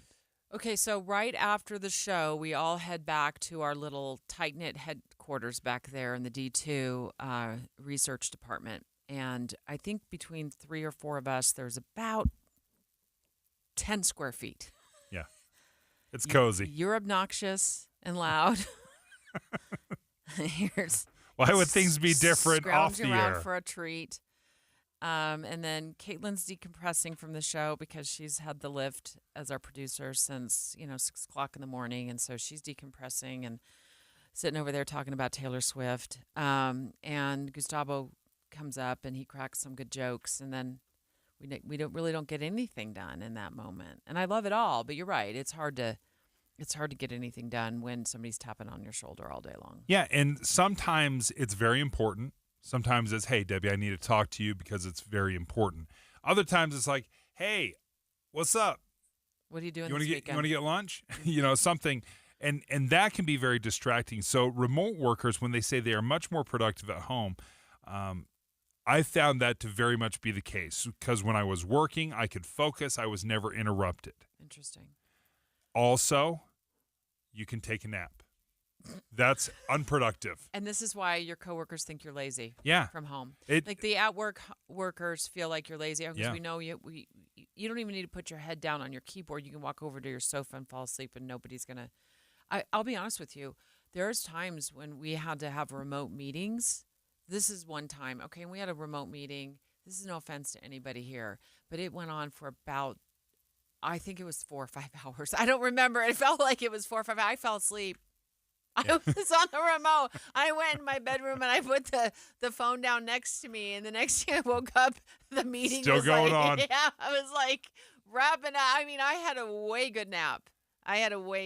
So I hear you there, Dave. But it is maybe that is where the jealousy creeps in. But also, I think this is where these numbers come in. I think that COOs, CEOs, people at the top are recognizing this, and maybe to your point about jealousy. I'm sorry. I want to interrupt us to go to breaking news right now. Do we have a CNN or Fox News up, ABC News, anything ready to go? It looks like Secretary of State Anthony Blinken has just wrapped up a meeting with Benjamin Netanyahu in Israel. Let's listen in. People working in common purpose, to common benefit. More peaceful, more stable. Then there's the path that Hamas has shown in stark, clear light. Terror, destruction, nihilism. The choice could not be more clear. We know the choice that we're making, our partners are making. We have work to do to carry it through. In all that I did today, I was supported by an exceptional team here in Israel.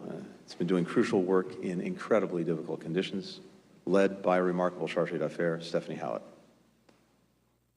Stephanie's doing an extraordinary job. We also look forward to welcoming our future ambassador, Jack Lew, to Israel. As many here know, Hamas launched its attack on Simchat Torah. This is the day that Jews celebrate finishing the reading of the Torah. This Saturday, Jews around the world will chant the first words of the book of Genesis. They'll read that in the beginning, there was darkness, and then there was light. That the first person was alone until a partner joined them.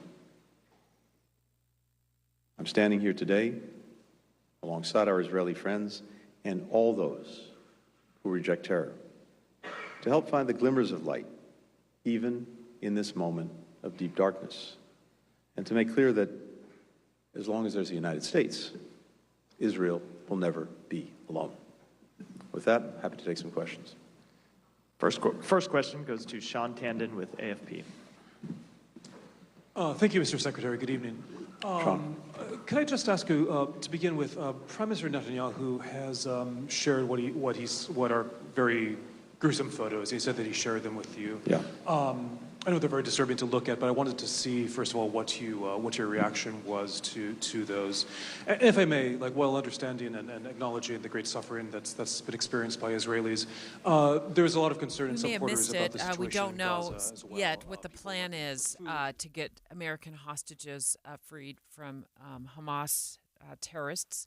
We also know there are a number of Israeli hostages being held, but that was Secretary of State of the United States, Anthony Blinken, who made a trip over to Israel. He's in Tel Aviv right now, addressing his, to some degree, what we heard, his meeting with Benjamin Netanyahu. Yeah, he says that the United States stands shoulder to shoulder with Israel. We already know that there's been some military resupplies to Israel from the United States, but how much more help is available, a lot of that depends on what Congress decides to do, and that can't happen until there's a Speaker of the House that is elected.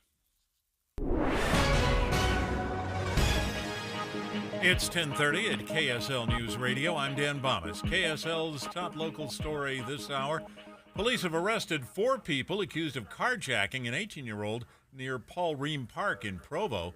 Police say the victim was pulled out of his car around 9:15 last night and beaten up. He was taken to the hospital to be checked out. Police spotted the stolen vehicle about 45 minutes later. A chase started that eventually ended in Pleasant Grove.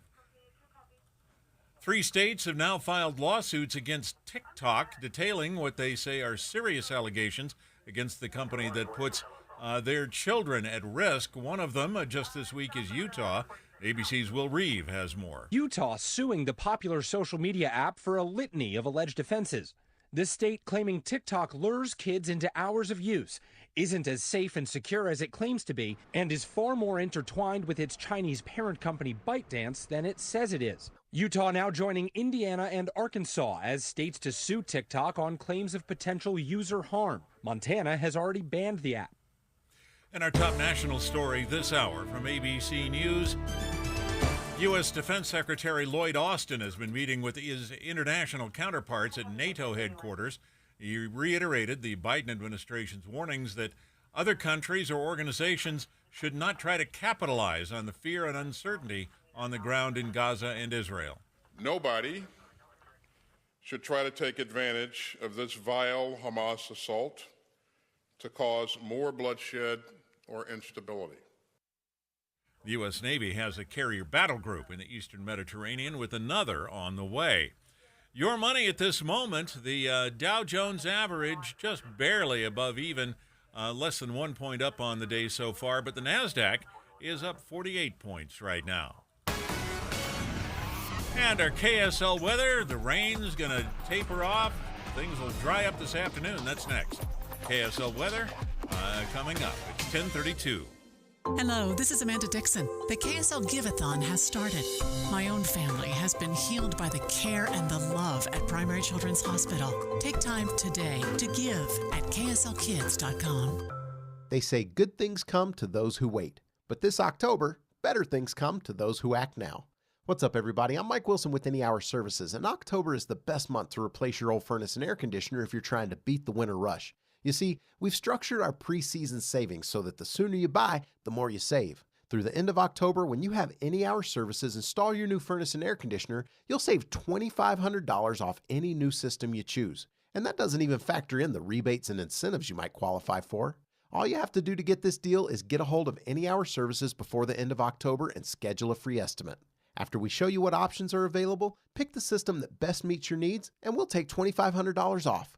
If you wait until November to call, you'll still save, but not as much. So if you want to save $2,500 off a new furnace and air conditioner, you need to call Any Hour Services before the end of October and schedule a free estimate.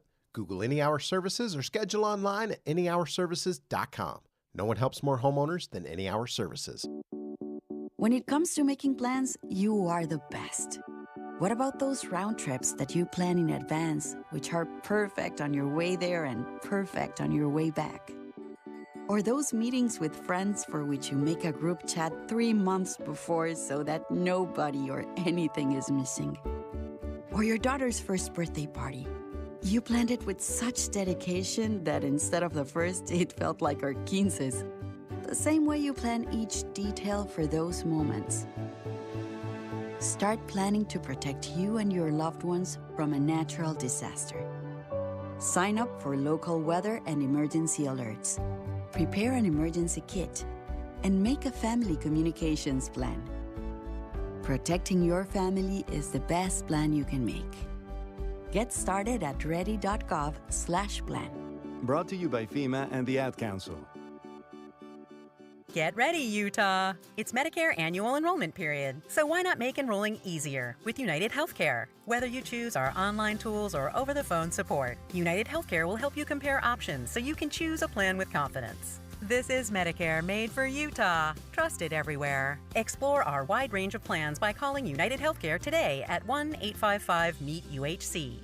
That's 1-855-MEET-UHC. Annual enrollment begins October 15th and ends December 7th, so call today. Traffic and weather together, brought to you by Granite Credit Union's new Dividend Plus checking account. Here's Heather Kelly.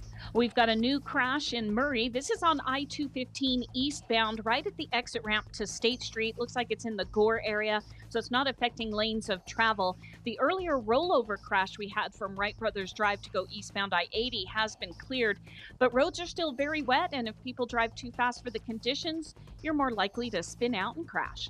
It's the fall sales event at Murdoch Hyundai. Right now, receive 2.99% for 5 years on Santa Fe or Tucson at Murdoch Hyundai in Logan, Linden, Murray, or online at murdochhyundai.com. Heather Kelly in the KSL Traffic Center. KSL weather, we dry out this afternoon, but it'll be cold overnight with lows in the upper 30s. Tomorrow, sunshine with a high of 62, and it'll get up to 70 by Sunday. Right now, cloudy and 45 degrees. I'm Dan Bomas, KSL News Radio, 102.7 FM, 1160 AM, and KSLNewsRadio.com. Utah's news, traffic, and weather station. Dave and Dujanovic.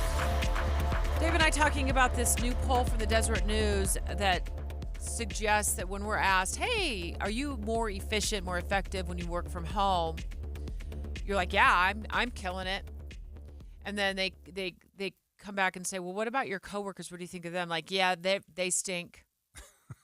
We don't know what happened to Betty. Like, she never, like, we don't know if she's on the meeting or if she's just, so we think poorly of our coworkers, but we think that we're doing a great job. I think this is why we're seeing fewer and fewer job postings. And we've got some numbers on this. They've dipped, Dave. For remote workers. Yeah. It's like you got, and more CEOs saying, come on back now, folks. Come back. I love the line from Elon Musk about remote working. He said, pretend to work elsewhere. If you don't want to come back, pretend to work elsewhere. Listen, I've been 16 months on the remote work team, where I was not coming into the office. And there were some great benefits and there were some real downsides. I found not so much the work being the problem. What I really struggled with remote work was I felt isolated and I felt alone and I wasn't able to bounce ideas off people or have that interaction. So the loneliness weighed on me. Some people love that. Some people could totally work in a closet and be just fine. Right. I needed more interaction. So I've enjoyed coming back. And if I had the option to work remotely or come into the station, I would come into the station because I think it's a better environment for me. So there's this, Forbes did this article, and it says, is remote work dying a fast death? And they cited some LinkedIn data. I'm on LinkedIn. I don't use it to search for jobs. I just use it to see what everybody else is doing and how all the awards they're winning. It's what everyone says, Deb. Right. I'm not looking. You better not be looking. So, remote work positions fell to 14% in September, which they hit a high of 20% in February of this year. Oh, okay. So they're dipping this year. I feel as though CEOs are starting to say, long term, this is not our cup of tea. We've got to get everybody back into the office for a number of reasons. And in a moment, we're going to turn to our Facebook friends because a lot of folks have weighed in on this question that we posted earlier, saying that work from home job openings are drying up. Is this a good thing or a bad thing? I would say to the jealousy, what you talked about earlier, when we say, oh, yeah, our coworkers are stinking it up when they work from home, but we're doing a great job. But from folks in the office who have been kept in the office the whole time, we're never sent home, or maybe we're sent home and then pulled back, there's some jealousy. I would also think it would be very difficult to gauge overall work productivity. Now, there may be AI that can watch you and tell how many keystrokes and everything, and you're on a computer or not on a computer. But I think bosses like to be able to put eyes on. They like seat time, and they like seat time in the workplace. They don't like the seat time at home. I think there's also a trust issue. Like, are you really doing the most that you can be doing when we're not? It's like the cat's away, the mice play kind of thing. If you're not here, what are you doing over there? I don't think the problem is that much different than what managers are dealing with right now. I think if you were to ask people that are working in the office, they probably feel the same thing, that I'm doing great, but my coworker needs work. I don't think that's just a remote. We could see them doing nothing. You know what I mean? We can see them doing nothing.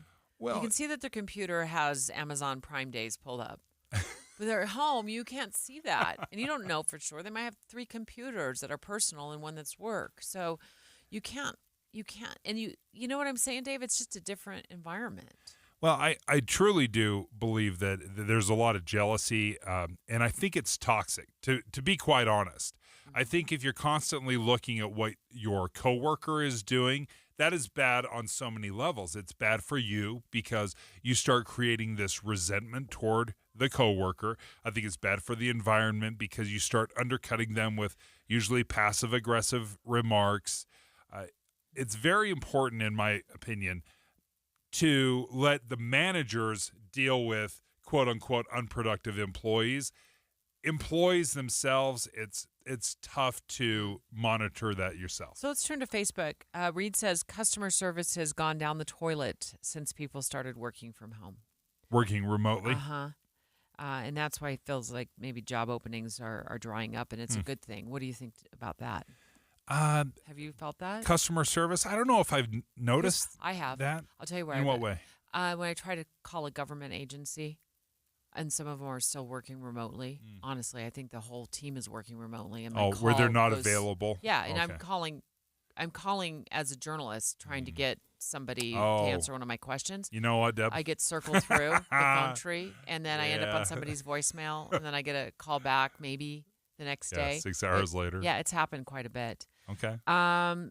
This Phil says, my family would not survive this inflation if I had to commute to the office 5 days a week. It is. When you're working remotely, there's a few things where it really benefits, and financially, it is a huge difference. Number one, not just the gas money that you save from commuting, but there's a time commitment. And if you're having to battle traffic, then all of a sudden your commute might be a couple hours of the day. And money. Yeah. Yeah, gas money. Okay. Time is money. Bill says we all need to get out a little more. That was me.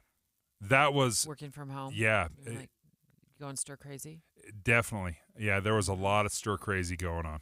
Dave and I talking about work from home and the lack of job openings now compared to what they were. There's been seen a huge dip on LinkedIn regarding job openings and work from home. And then this all folds into this new survey by the Deseret News. It says that when we are asked about our work productivity from home, we think we're doing great. But when we're asked about our coworkers, we're like, they're not doing so good from home. So let me look for a couple of more comments here that make sense. As you're looking, Deb, I'll just I want to make this point. There is a problem in the work office.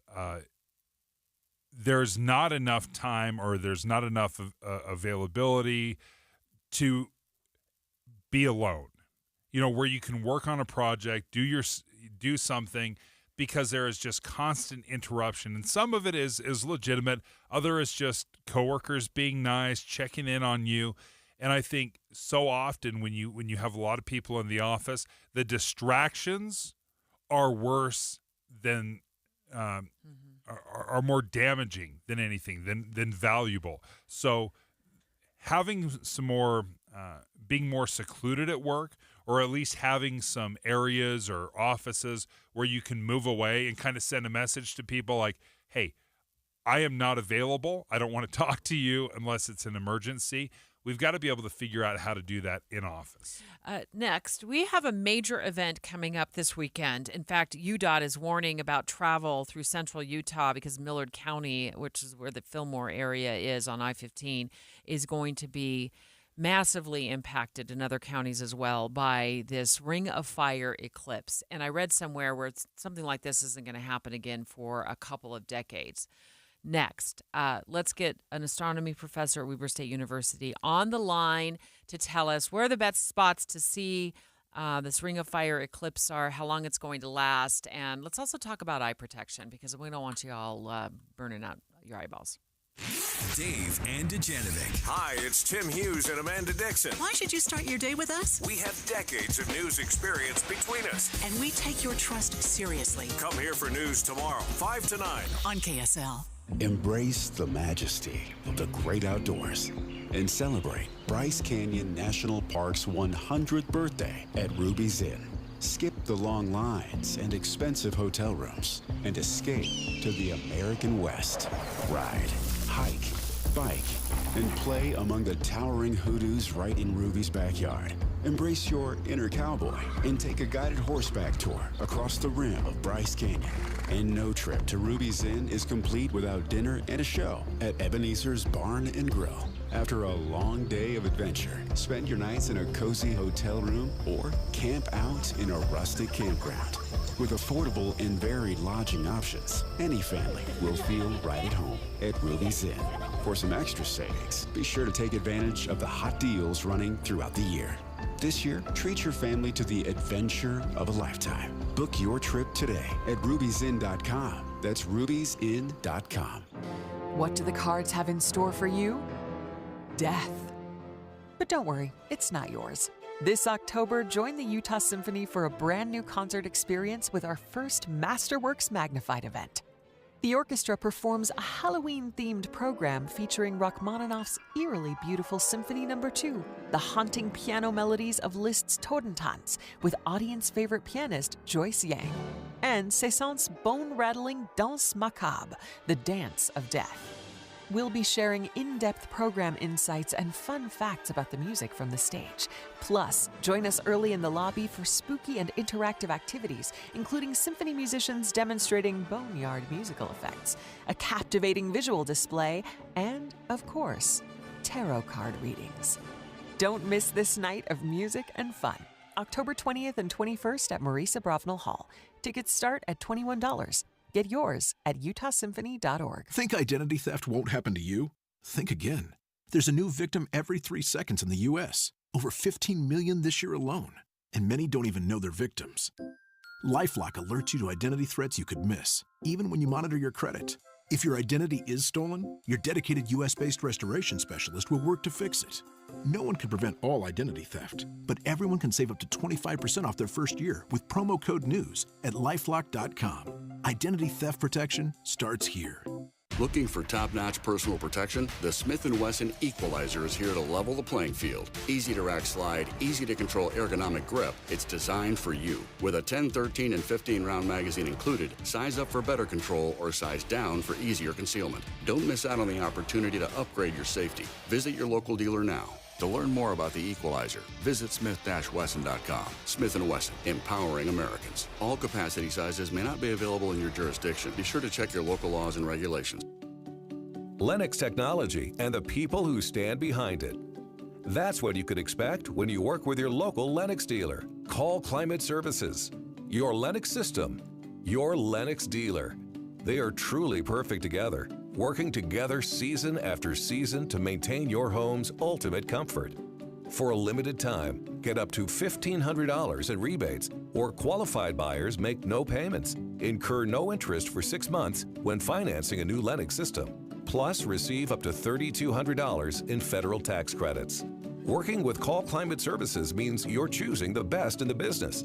Call today at 801-298-4810, 801-298-4810, or visit online at callclimate.com. Callclimate.com.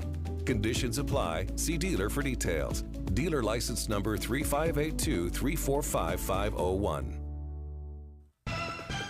With the 3 things you need to know this hour, I'm Dan Bomas. First, Republican delegates have chosen Heidi Baldery as the next state senator from Lehigh. Second, Utah is not the only state suing TikTok over possible harm to children. Third, defense leaders from several countries are warning other countries not to take advantage of the fighting in Israel. 45 degrees and cloudy right now in Salt Lake City. And back to Dave and Dujanovic on KSL News Radio. There's nothing I can do, a total eclipse of the heart. If first you don't succeed, try again. We missed that yesterday, right? We got it right today.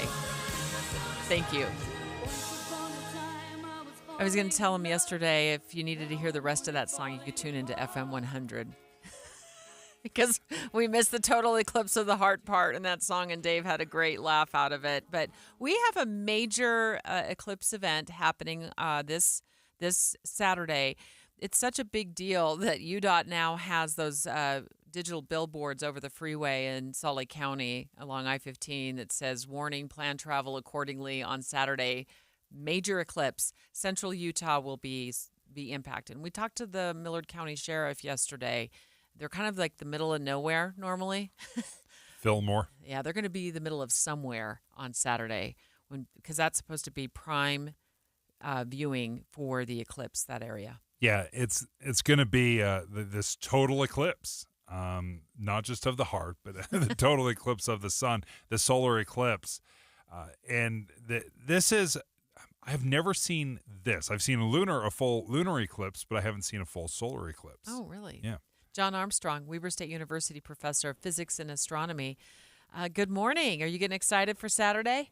Is this like a big? Good morning. Is this like I'm Christmas? always excited to. Yeah, a little bit. Yeah, it's funny. We can predict them so far in advance, which we always get to be excited about something. Okay, so walk us through. This is 5th grade science class. Walk us through what we're going to see.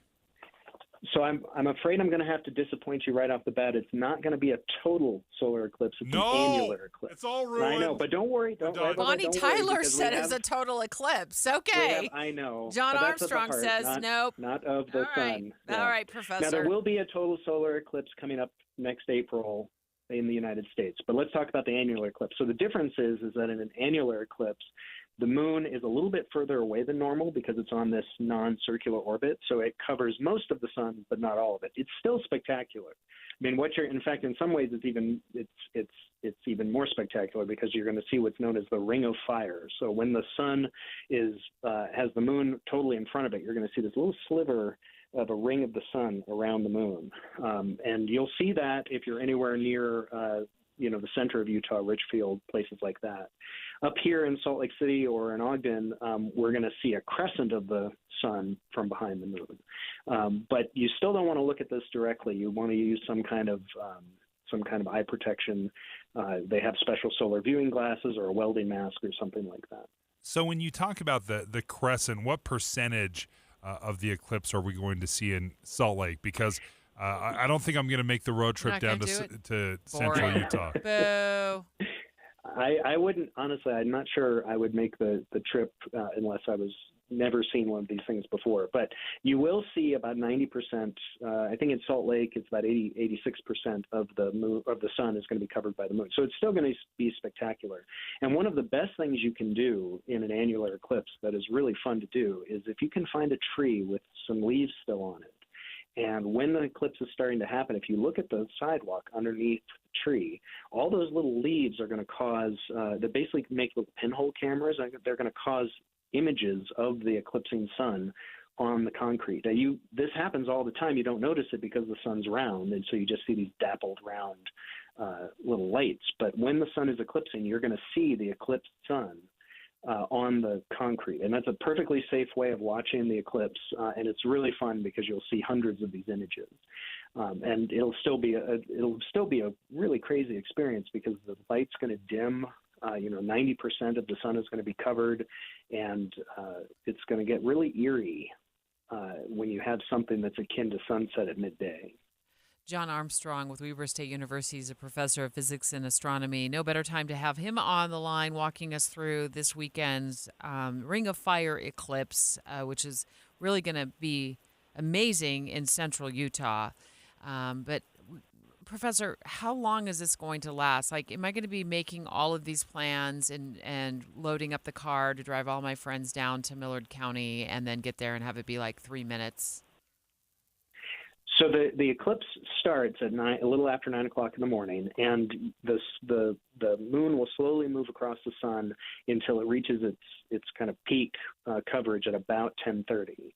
Now, the peak coverage is only going to last about 4 minutes, but then after that, you have until noon before the eclipse is totally over. But if you head to some place like Richfield, Snow College is having a big event down there where they're going to have food trucks and activities and all sorts of stuff, telescopes out, things like that. That's awesome. There's plenty to do. Okay. And honestly, there's something kind of fun about just hanging out. It's a good time to have a picnic. The weather should be pretty good. Just relax for a few hours, have a nice road trip, and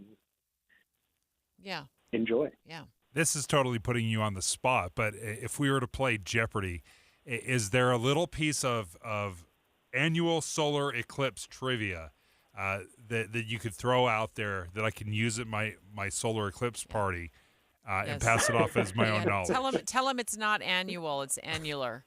Let's start Annular, there. yeah. So what I would do is I Unbelievable. would just It's like I could barely have a conversation here. I'm blowing everything up. I'm getting everything wrong. Sorry, Dave. Well, that's why you call me. I would just ask people to identify when was the last time we had an annular eclipse in Utah. The only one I remember was one in New Mexico in 2012. What was the one in 2017? 2017, that was a total solar eclipse. Now, it was a partial eclipse in Utah. This is going to be better than the eclipse that you saw in Utah when it was total in Idaho. But if you had just driven a few hours north during that eclipse, you would have seen a total eclipse.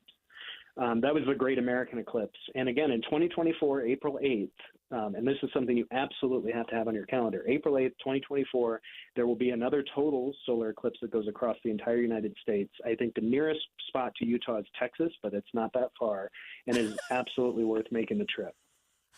So yeah, I've driven across Texas. Yeah. It's not worth making the trip. It's not worth that drive. A total solar eclipse is a religious experience. Okay, all right, it'll change me. That sounds amazing. It'll change your life. So, Professor, you talked about Snow College. Love that they're doing the food trucks and the big event. Also, Clark Planetarium is doing an eclipse viewing extravaganza at the Olympic Plaza on Saturdays starting at 9 a.m. Over at Gateway. So there's things that are going on that are closer to where we're at if people don't want to drive down to Miller County. And I know the sheriff down there, he was on the line with us yesterday, probably appreciated if we all stayed in Salt Lake County because he is expecting a ton of people. But real quickly, and we've got about 30 seconds, we probably should spend more time on this. Eye protection. I know Clark Planetarium is selling them for $3 right now. And they've got some available, but I'm not asking you where necessarily to get it, but the importance of wearing eye protection, because doesn't this just destroy your eyes if you look at it? Yeah, you never look at the sun, not even a little bit. And one thing I will say about the glasses that you can purchase at Clark Planetarium, they will say for direct solar viewing, which means you can put them on and look directly at the sun, but you absolutely can't look at them through a telescope unless the telescope has a solar filter on it. So one thing I've seen people do is they'll put on their eclipse glasses, totally safe to look at the sun, and then they'll put up a pair of binoculars. That's bad news. You don't want to do that because those glasses are only good for looking directly at the sun with no binoculars or telescope or anything. But if you go to Salt Lake for the Clark Planetarium, or if you go down to Richfield, they will have telescopes suitable for looking at the eclipse. Okay. John Armstrong, thank you. Weber State University professor of physics and astronomy. That was fantastic. Thank you. 86% if we stay here in Salt Lake, 86% coverage. That's B+. I'm fine with a B+. Let's go out with this song. Little Man for Men. It's this Saturday. You won't be able to miss it because Utah will be dark.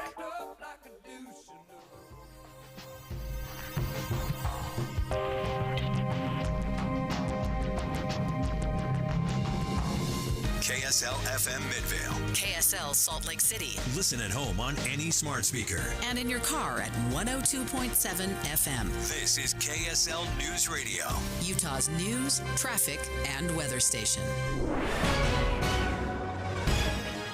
It's 11 o'clock at KSL News Radio. I'm Dan Bonas. KSL's top story this hour.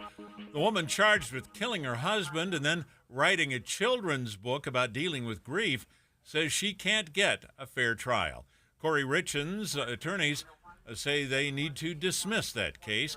KSL News Radio's Mark Jackson has more. Attorneys claim prosecutors violated her due process rights when they publicly filed a letter they said was found in her jail cell in which she asked her mother and brother to give false testimony at her trial. KSL.com reports the attorneys claim the state publicly accused her of witness tampering. Prosecutors filed the so-called walk the dog letter of September 15th. Prosecutors are accused of breaching a gag order in the case when they filed a letter as part of their motion. Richens, set to appear in court in November, is accused of poisoning and killing her husband with fentanyl and then writing a children's book about dealing with grief. Mark Jackson, KSL News Radio.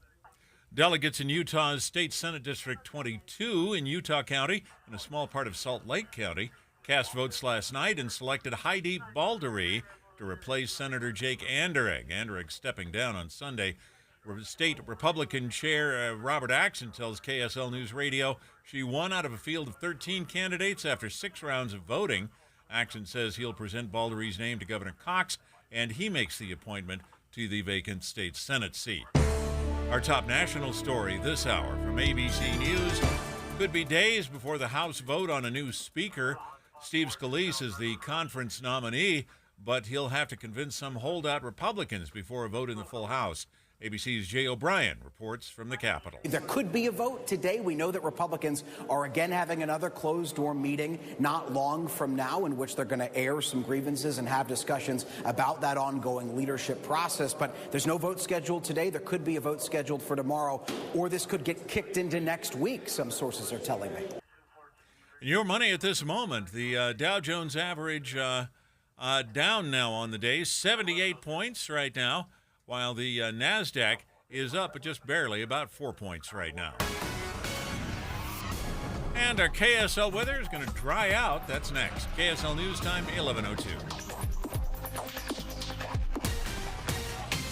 Hi, Tim Hughes. We all know what it means to have a child in pain or with an injury looking to you for help. Please give right now to the KSL Giveathon at kslkids.com. Because we have had the Connecticut soft water system in our home for years and years, as a matter of fact, 2 different homes, I can tell you that it really is so much better than other water softeners, hands down. I love it because it makes a bag of salt last 3 times longer than the systems of competitors. It gives you wonderful, luxurious soft water you can count on 24/7. And when you're dealing with these folks, you're going to love. You'll find out that there are no nonsense, no loopholes, 10-year warranty. You feel like you've really found friends, and you find yourself really in soft water heaven. Connecticut of Utah. If your system doesn't sound like the one I just described, I want you to call Monty. I want you to call Steve. The great people, all of them there at Connecticut, will take care of you. 801-576-8600, or go online at softwaterutah.com. This is the lunch rush at your local deli. Orders are flying in. Online, on the phone, and in person. Order for Nick. So is it possible that fast internet could help your business outrun the rush? It is with Comcast Business. Up-leveling your speed with gig speed Wi-Fi, powering all your devices, and fast downloads and uploads, powered by the next generation 10G network. With Comcast Business, next-level speed isn't just possible, it's happening. Comcast Business, powering possibilities. Get started with fast speeds and advanced security for $59.99 a month for 12 months with a 2-year agreement. Plus, ask how to get an $800 prepaid card with a qualifying internet bundle. Call or go online to learn more. Ends 11/12/2023. Restrictions apply. Requires paperless billing and automatic payments. New 50 megabits per second internet and Security Edge customers only. Equipment, taxes, and fees extra. After 12 months, regular rates apply. Gig Wi-Fi requires gig internet and compatible router. Utah's business landscape is evolving, and the key to success is staying ahead of the curve. Get ready for an extraordinary event that promises to take your business to new heights. Join everyone at Utah Business Forward, November 16th, for the premier conference exclusively designed for executives hungry for practical insights and actionable strategies to propel their business forward. Featuring more than 30 of Utah's foremost business influencers, this event covers a diverse range of topics. Notable guest speakers include Gail Miller and Brandon Fugel. Attendees can expect to gain a wealth of valuable insights and knowledge. The conference is designed with you in mind, addressing the very challenges that executives like you face daily. With 5 distinct tracks covering entrepreneurship, international business, marketing, people and culture, and strategy.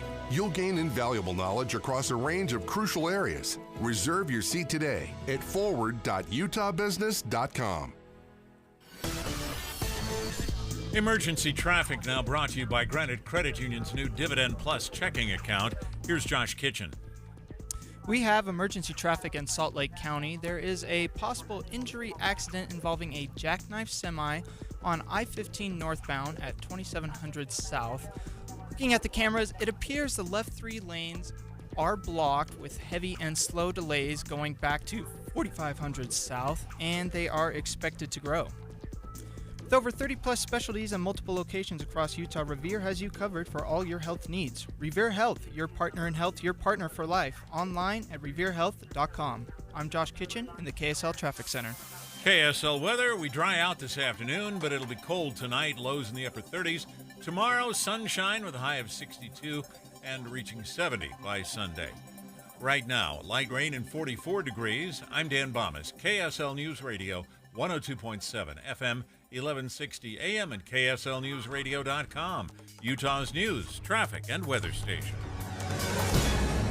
Dave and Dujanovic, special coverage of the top national story. We are on day 9. Mark your bingo card for day 9. Since House Speaker Kevin McCarthy was kicked out of his job as Speaker of the House, there was a closed-door meeting that was happening. I think just a few minutes ago, I got an alert from ABC News on my cell phone that they were meeting again. I think Scalise is trying to strong-arm some. Is that a good way of putting it? He's got a beg. He's trying to make concessions. Man. They came out of that closed-door meeting yesterday, and they had a hard time rallying behind one single candidate because Jim Jordan got 99 votes and Scalise got 113. The conversations we've been having show that there's a resolve, that we need to get back to work. There's a lot of business to take care of. Families are struggling across this country. Now, that 113th vote is significant that Steve Scalise got. You know, it's very narrow.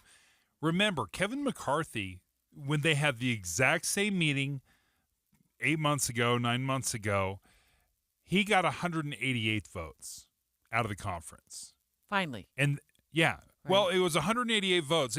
Initially. Initially. Okay, I see what you're saying. Before the right. So he had way more support. On the secret ballot. On the secret ballot. And then there was the public vote, and that was the one, public, but it was the official. The official vote. Thank you. The one that we could see publicly happening, and that's the one that took 15 rounds. Yes. To finally amass enough votes. So I found it interesting that there was more consensus with Kevin McCarthy than Steve Scalise or Jim Jordan. Mm-hmm. Mm-hmm.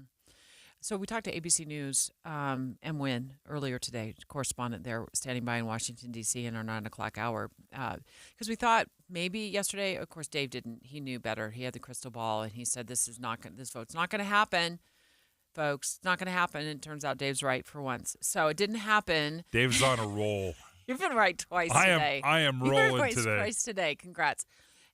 I don't know if it's going to happen today now. I think they've stopped making promises that the official vote would happen today. But M. Wynn told us when she called in, she said, Jim Jordan has said he is willing to put his support behind Steve Scalise to be the next Speaker of the House, which I thought was kind of big of him. Yeah, that's classy. He doesn't.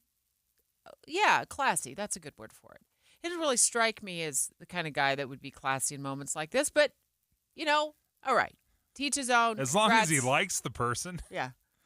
But what we don't know is if that's enough to get the 10 other Republicans who've come out and said and that's the ABC News count. 10 Republicans have told ABC News, or their sources have told ABC News, there's 10 Republicans who are holdouts for Scalise.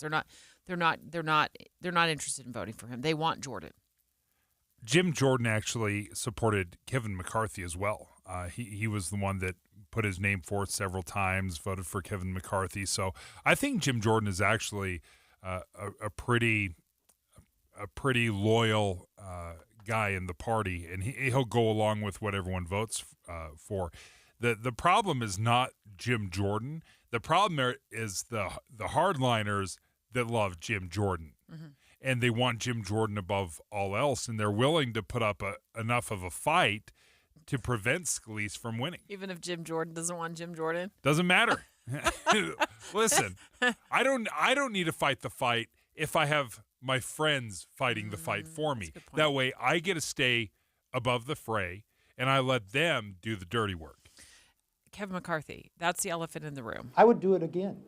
I think it's important whoever takes that job is willing to risk the job for doing what's right for the American public. And that's what he was referring to, negotiating with Democrats to buy some time on a default and kick the can down the road with a continuing resolution. He's saying, I would do that again because I did what was right for the country by keeping the federal government open. And turns out he was 100% right and he pointed this out a couple of days ago. Can you imagine a government shutdown right now were members of our military. We're not sure if they were going to get paid, or some were rendered non-essential, and also folks who work for government agencies who are considered non-essential, who are now providing resources to Israel right now.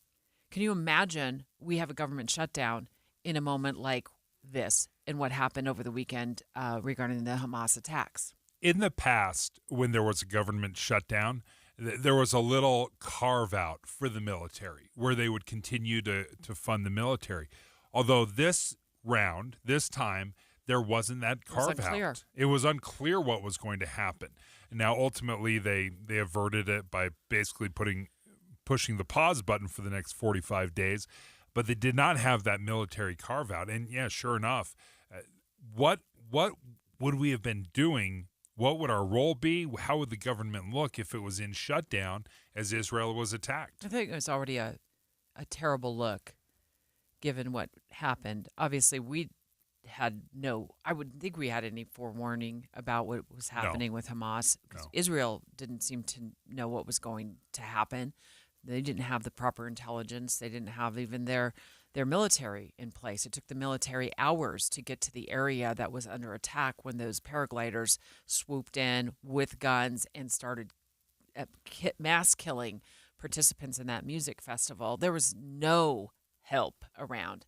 And when we talked to Professor Amos Giora earlier this week, who lives in Israel, is also a professor at the University of Utah Law School, but is there in Israel right now, he said that the Israeli Defense Forces had moved their military to just the West Bank. Yeah. And so that part of the country was basically wide open.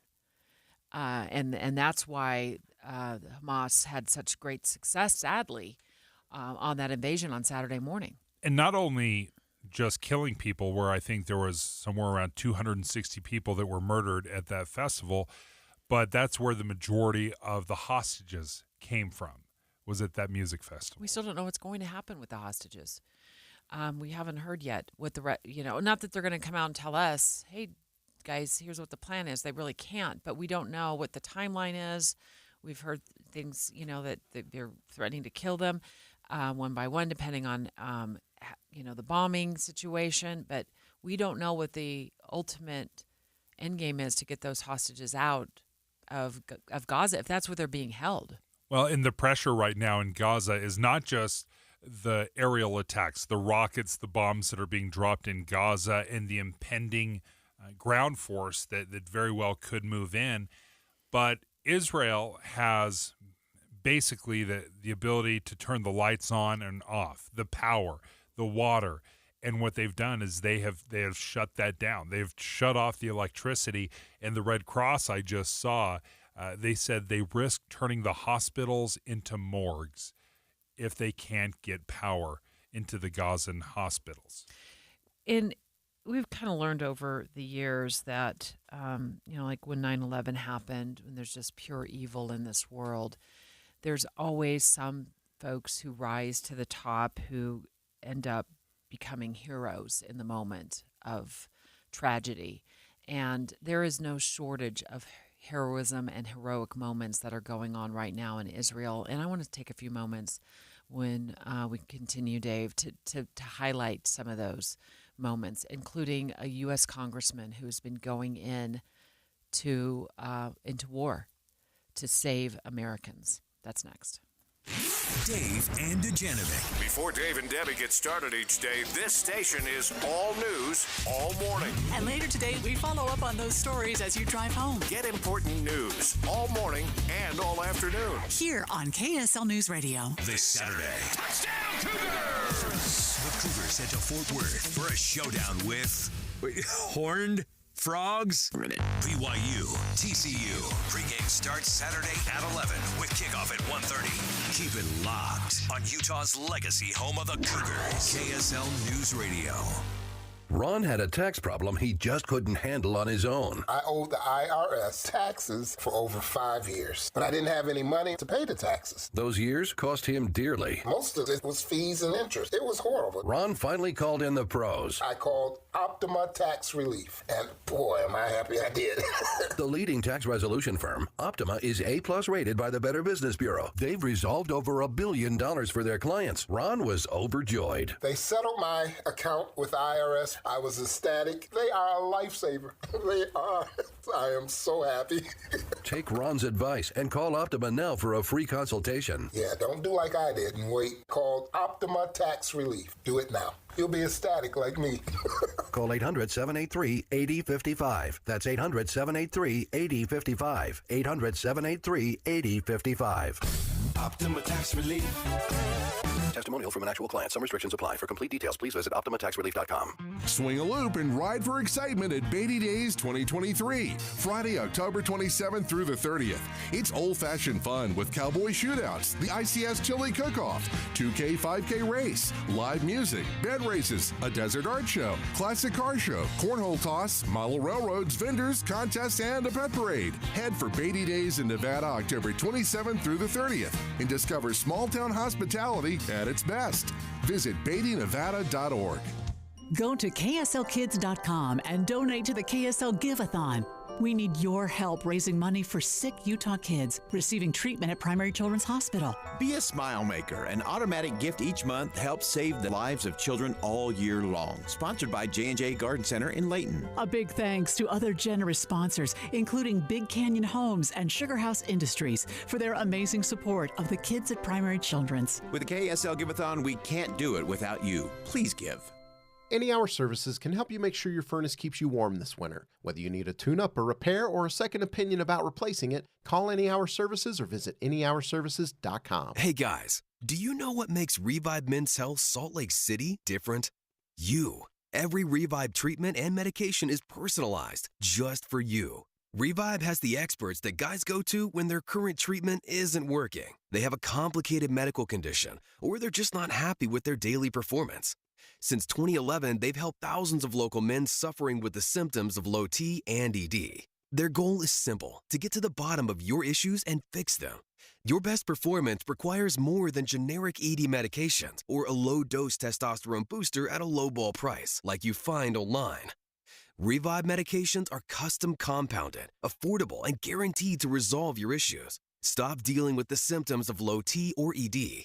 Book your T-check and exam today. Call 801-263-7777. That's 801-263-7777. Or visit us at revivemenshealth.com.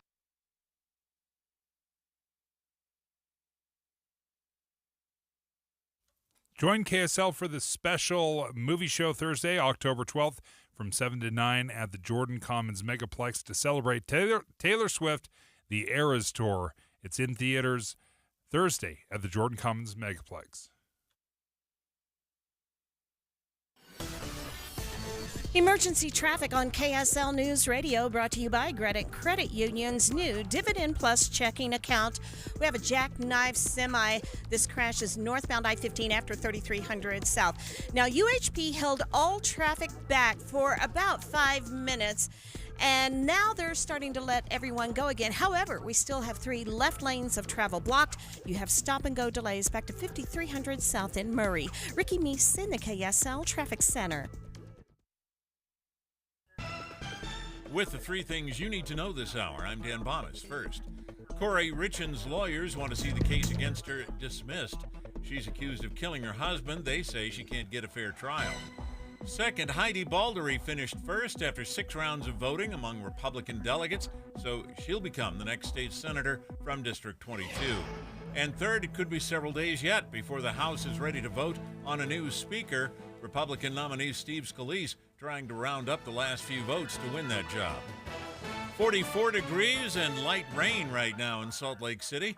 And back to Dave and Dujanovic on KSL News Radio. Israel at war. In-depth coverage on KSL News Radio. We have a breaking development, and right now John Kirby is the National Security Council coordinator. is speaking from the White House. Let's go and live. we have absolutely no reason to doubt their authenticity. Next question, please. To follow up on these questions about the $6 billion, I understand Iran hasn't accessed any of this yet. It's intended for what the humanitarian White House purposes, has but announced there is have that been reports of this 27 fire Americans agreement, have now been confirmed dead in those attacks on Israel. Earlier this morning it was 25, so that number just keeps inching up. 14 still missing. We don't know what has become of those 14, if those are part of the hostages who've been taken by Hamas along with Israelis, or if they have been killed and they just have not been found or identified yet. Yeah, exactly, and that's part of it. We think it may be that they are part of the hostages that have been taken. Well, there has been the announcement that they do believe that Americans are part of that 150 people that were taken hostage. Now, when we talk about Americans, this is usually people with dual citizenship. They're both Americans and have Israeli citizenship as well. Israel at war. In-depth coverage on KSL News Radio. There's obviously been so much talk about the death. I believe the toll is now up to almost 3,000 between Israel and Gaza. And the destruction is just unreal. As I was reading up on the story last night, again, and just catching up on all the things that have happened after I took a break yesterday afternoon, something hit me that there is, as always in evil acts like this, there are acts of heroism and people who are doing so much for others in that moment. And there's no shortage of those stories coming out of Israel as well. We have just not reported them. And I want to spend just a few minutes talking about some of the heroic acts that have caught my eye. It's very easy to focus on the horrors and the atrocities. And in part, I think we do it and we discuss it because it is so shocking. And we don't want to minimize what is happening on the ground. And we don't want to pretend like it's not every bit as horrific and awful and brutal and diabolical as it is. That being said, I think that really speaks to your point, Debbie, to the good that comes out of all of this evil. Well, let's just start with our colleague Hugo Ricard Bell, who spoke to a man from Israel.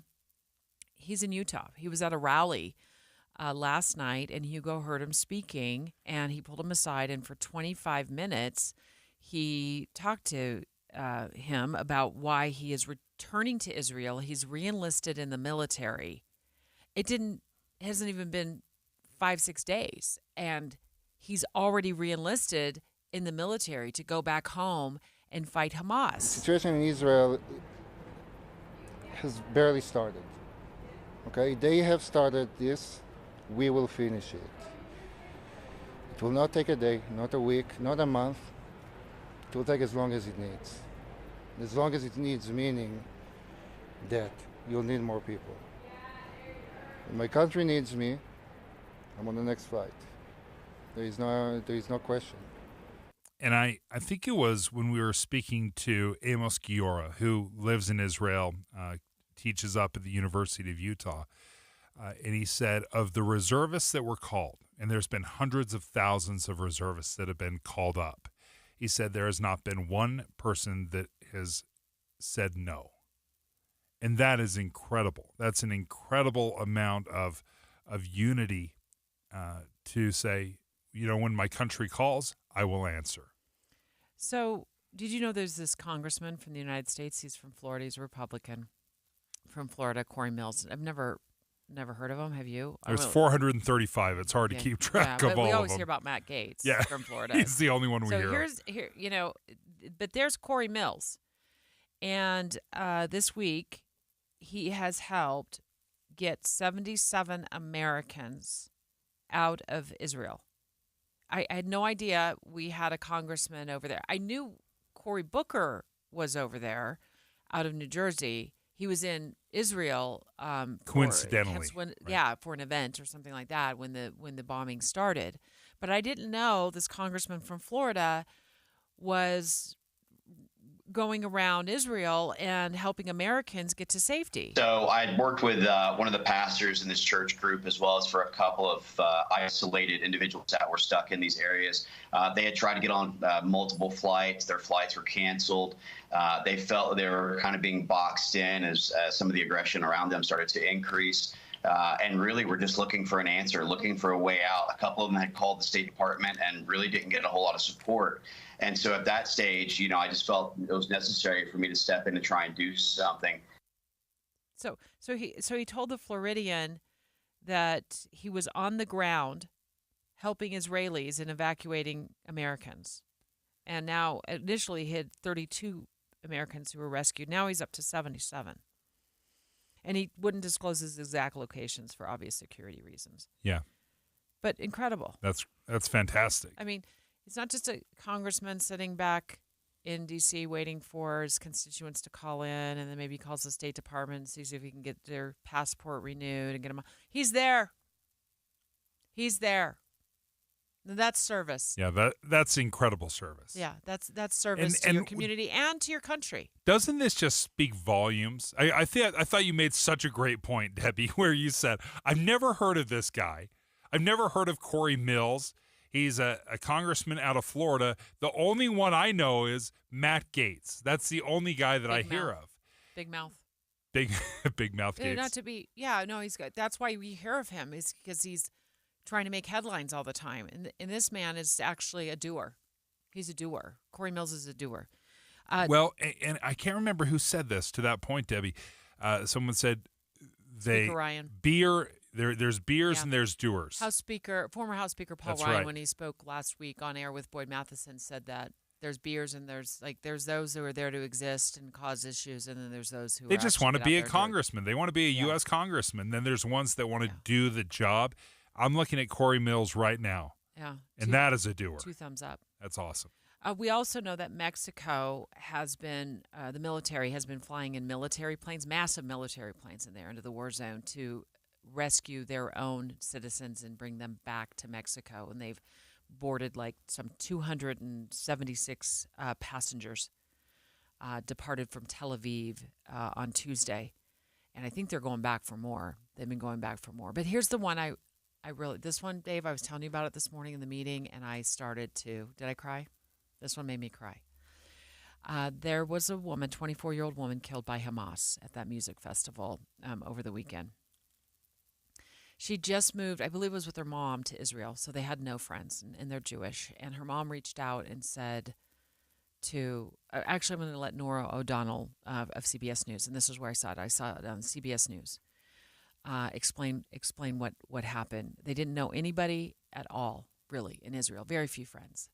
And she needed to bury her daughter, and she wanted the community's support. So let's listen. Bruno Villanau, she is a 24-year-old student from Brazil who was killed by Hamas at that music festival in southern Israel on Saturday morning that we have heard so much about. Well, Bruno's mother and her sister recently moved to Israel, and they just don't know a lot of people here. So they went on social media and asked for 10 people to come to the funeral. That is the number required for any Jewish religious service. It is called a minyan. And this is what they got. Instead of 10 people, tens of thousands of Israelis responded to share in the family's grief.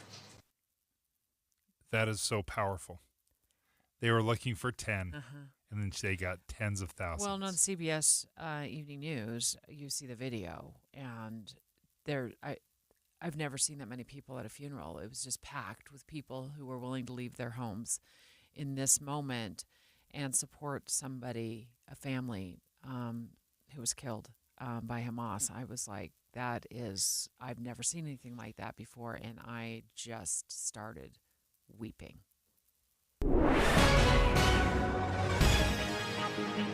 It's 11:30 at KSL News Radio. I'm Dan Bomas. KSL's top story this hour. More Utah high school students are experiencing homelessness or lacking basic necessities, and high schools across the state have been creating resources for them. Assistant principal at Harriman High is excited their teen center is opening next month. There'll be plenty of food. We'll have some material items and clothing and toiletry kind of stuff. The Salt Lake School District has centers at all of its high schools. The Weber District recently opened a center at its alternative high school, and the Granite District just started one at Cottonwood High. Here in Utah, an IDF soldier is headed back to Israel. He was among those who attended a rally at Utah's state capitol last night. Zeki Korbut is ready to do his job as a combat medic as the fighting against Hamas moves into Gaza. They have started this. We will finish it. It will not take a day, not a week, not a month. It will take as long as it needs. Thousands of military reservists living all over the world are headed back to Israel to fight the war that began just last weekend. Our top national story this hour from ABC News. The New York City Police Department ramping up its police presence following a call from Hamas for a day of action as a number of violent encounters have been reported across the city. ABC's Lindsay Tuckman is in Brooklyn with more. According to the NYPD, a man who appeared to be Jewish rode up on a scooter and attacked a 34-year-old man, hit him in the head with his own Palestinian flag, and then ran away. And that's just one incident that the NYPD is investigating. And then in Bay Ridge, police are looking into a possible hate crime after an 18-year-old was allegedly assaulted by someone amongst a group of men waving Israeli flags. And your money at this moment. The Dow Jones average has now slipped sharply downward, down 229 points at this hour. The NASDAQ also in negative territory now, down 78. And our KSL weather, the rain is supposed to be tapering off, and we'll see more sunshine. KSL News Time, 11:32.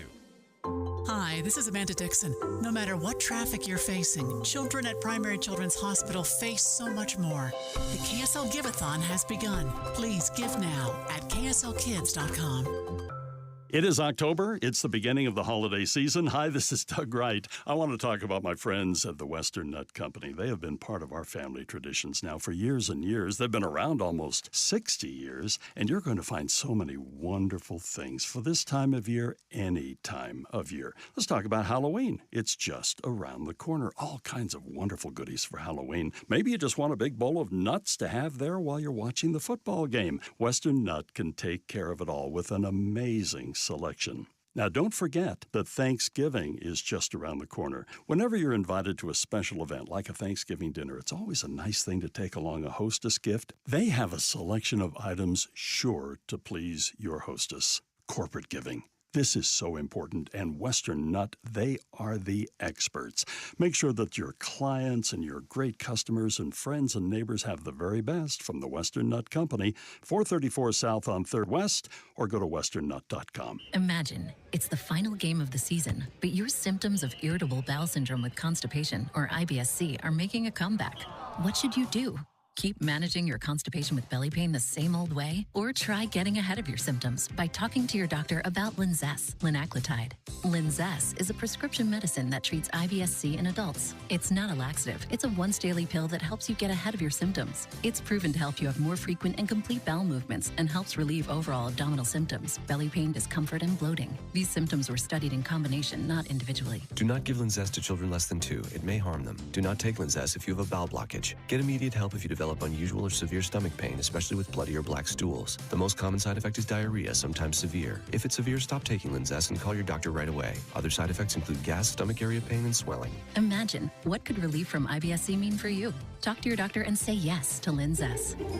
Learn more at linzess.com or call 1-800-LINZESS. As the weather turns colder, this is when you need to get those new windows. So call Advanced Window Products. They'll replace your single-pane, rickety old windows with stylish, state-of-the-art double-pane windows with precision frames. You pick the style and color. They're custom-made right here in Salt Lake City. This company is so Utah. It's run by two guys who grew up here, Jake Weber and Utes defensive star Nate Orchard, the mayor of Sacktown with 7 NFL seasons under his belt. Great guys, great company building high-quality windows for 37 years. Unlike other companies, they build the windows, they install the windows, and they guarantee them for life. No middleman. There's Jake, Nate, and their team, and there's Here's you, saving on the highest quality windows. Right now, before winter, get $2,000 off 10 windows or more, and they offer 60 months, 0% financing. So call Advanced Window Products now. You could have stylish new windows in 8 weeks.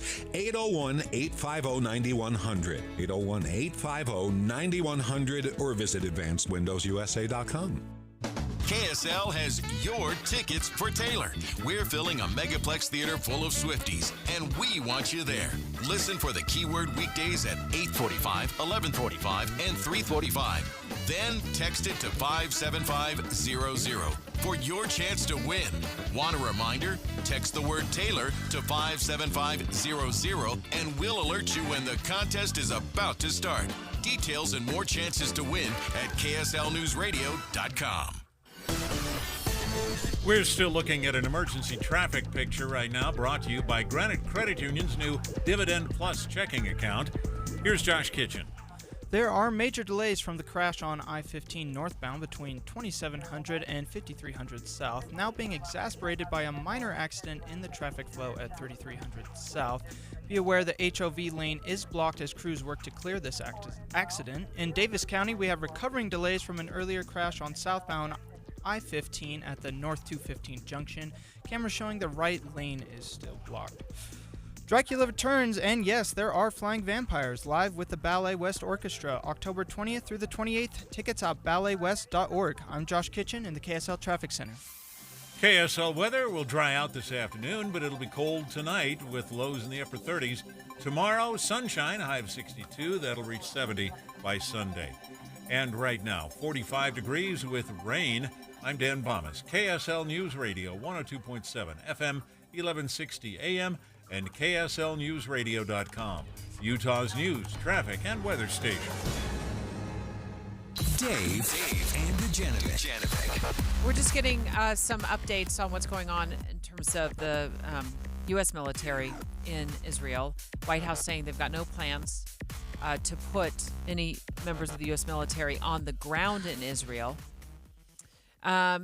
That's coming from Fox News and from CNN. According to these Israel Defense Forces, they're conducting large-scale strikes on targets in Gaza, which is a continuation of what they've been doing over the last several days. One of the things that is so difficult about these targets, these quote-unquote targets in Gaza, is Hamas is infamous for hiding these rockets, because again, all these rockets are being shot into to Israel. They're coming from somewhere, and Hamas has done an incredible job over the years hiding where these and moving these rockets around, and oftentimes they'll hide them in schools, hospitals, highly populated areas, because they know there's a reticence to attack and where there's a threat of civilian casualties. It's part of what is incredibly effective about their strategy, but what is so evil about it as well. We have Utah Speaker Brad Wilson on the line with us right now. Good morning, Speaker Wilson.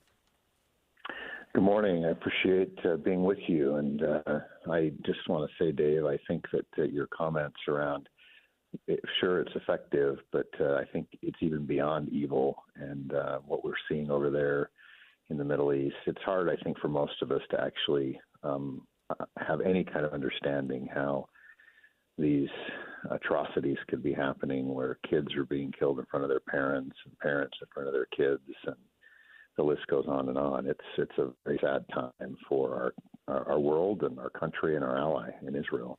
What do you? I mean, you have announced you're running for Senate, U.S. Senate, for Mitt Romney's seat once he, because he's not running again. What do you make of right now not putting United States military personnel on the ground in Israel? Would that be something that you would want to see, or do you think this is something that we need to hold back on and the White House is making the right call? It's not appropriate right now, from my perspective, to see U.S. military personnel engaged in this, but we do have a responsibility to support our ally in Israel. I was in Israel a year ago, met with senior government officials there, and I think we all understand this, but without the United States of America, Israel as a country would not exist probably today. And they are aware of that. They value tremendously our relationship and our support of them.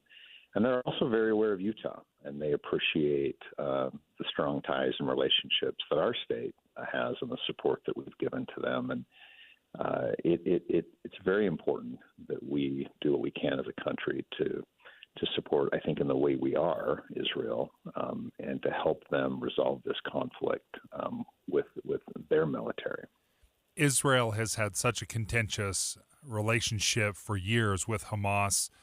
Obviously, there's been terrorist attacks for decades, suicide bombers, mass shootings, bombs, rockets being used constantly. This is an entirely different thing on a scale that we haven't seen before. So my question to you is, what is an appropriate response from the Israelis? Where do you draw the line between leveling the Gaza Strip? There are 2 million Palestinians that live there, innocent civilians, obviously, many of them. Where do you draw that line, and how do you determine what the appropriate response is? Because if we can't articulate it ourselves, then how can we expect the Israelis to have an appropriate response? Well, I think you've done a good job of kind of explaining to everyone the complicated factor that there's so much. It's so difficult to understand how integrated Hamas is inside the Gaza Strip, and so it's very difficult to go in and be as surgical as we would like the Israelis to be to root out that incredible evil that's caused this carnage. But that is what they're going to have to do. They're going to have to try to be as surgical as possible to go in, create as little collateral damage as they can. But it's clear that until Hamas is gone, the risk to peace in the Middle East is too high. And so they've got to be relentless about ensuring that they root that out, and at the same time trying to balance collateral damage as much as they can. And it's an impossible task, and I think we all understand it, but we'll need to be as supportive of them as we can in trying to make that happen. Speaker of the Utah House, Brad Wilson, live on the line with us this morning. He's joined us almost every Thursday about this time. And I just wonder, as you look back at what's going on in Washington, D.C. regarding the House of Representatives not having a speaker for the last 9 days. We're on day 9, and we don't know if they're going to resolve it today or not, if there's going to be more drama. I thought, as Speaker of the Utah House, are you guys a big deal? Do we need you? It does seem like the country can't do a lot, or Congress cannot do a lot without somebody in that role permanently. At least that's what we're hearing. We are fortunate that the states in general work well, and Utah works exceptionally well, and we do have the states that are able to keep things, the clocks ticking and things running on time for the most part. But we need Washington to get their act together. We need the House to resolve this. I have confidence that they will. It is a messy process. That's okay, but it does need to get resolved. And I know that our congressman will have a new congresswoman at some point. 2 candidates are females. When that whole group is back there, they're working hard to try to do what they can to get this resolved. But we forget that there's not just a House of Representatives. There's also a Senate. There's a president back there, and they've all got to work together to try to resolve these things. And we see a real lack of the willingness, I think, at times for everyone to work across party lines and across different branches of government. And it's times like these, though, that test us, and we need to rise to the occasion. Is there any direct support Utah can provide Israel? That's a great question, and I think that I'm probably not super qualified to answer that, to be honest, because of the military component. But what we're doing now, which is providing what I think matters so much, the support to our Jewish brothers and sisters and neighbors here in our state. I was talking with, and I think all of us we've been talking with, talking with Rabbi Spector over the weekend, and just expressing our condolences to him and his congregation, because they're part of our community and we love them. And of course, they have family and friends over there that are being impacted. And I think what we can do here locally is embrace and love those that are here with us. And then we do need to just support our delegation back in D.C. and let them know that we need their willingness to get things resolved so that they can support at a national level what needs to be done back there, including some financial support, I'm sure, for Israel. Utah House Speaker Brad Wilson, thank you for joining us. He joins us every Thursday. Thank you for your insight. Thanks, House Speaker. I think you should keep an ear to the radio, because you'll definitely want to be tuned in for our next topic, which is pretty much the biggest story of the day when it comes to big events, and that is the Taylor Swift Eras Tour. She decided to open her hit film one day early. You're gonna just do a show with all the albums in it? And I was like, yeah, it's gonna be called the Eras Tour. So See you there. So the biggest fan in the building, Caitlin Johnston, our producer, has been tracking down if tickets are still available and has all of the details on what will be happening when the movie opens tonight and over the next couple of weeks. She's joining us next, but don't forget, in just a few moments, it's our big tickets for Taylor giveaway. Dave and Dujanovic. Hey, stay right here for more of Dave and Dujanovic. And tomorrow morning, come back here for news, traffic updates, and reliable weather. Join us to have a listen. Tim and Amanda, your morning companions for news. Win tickets for Taylor.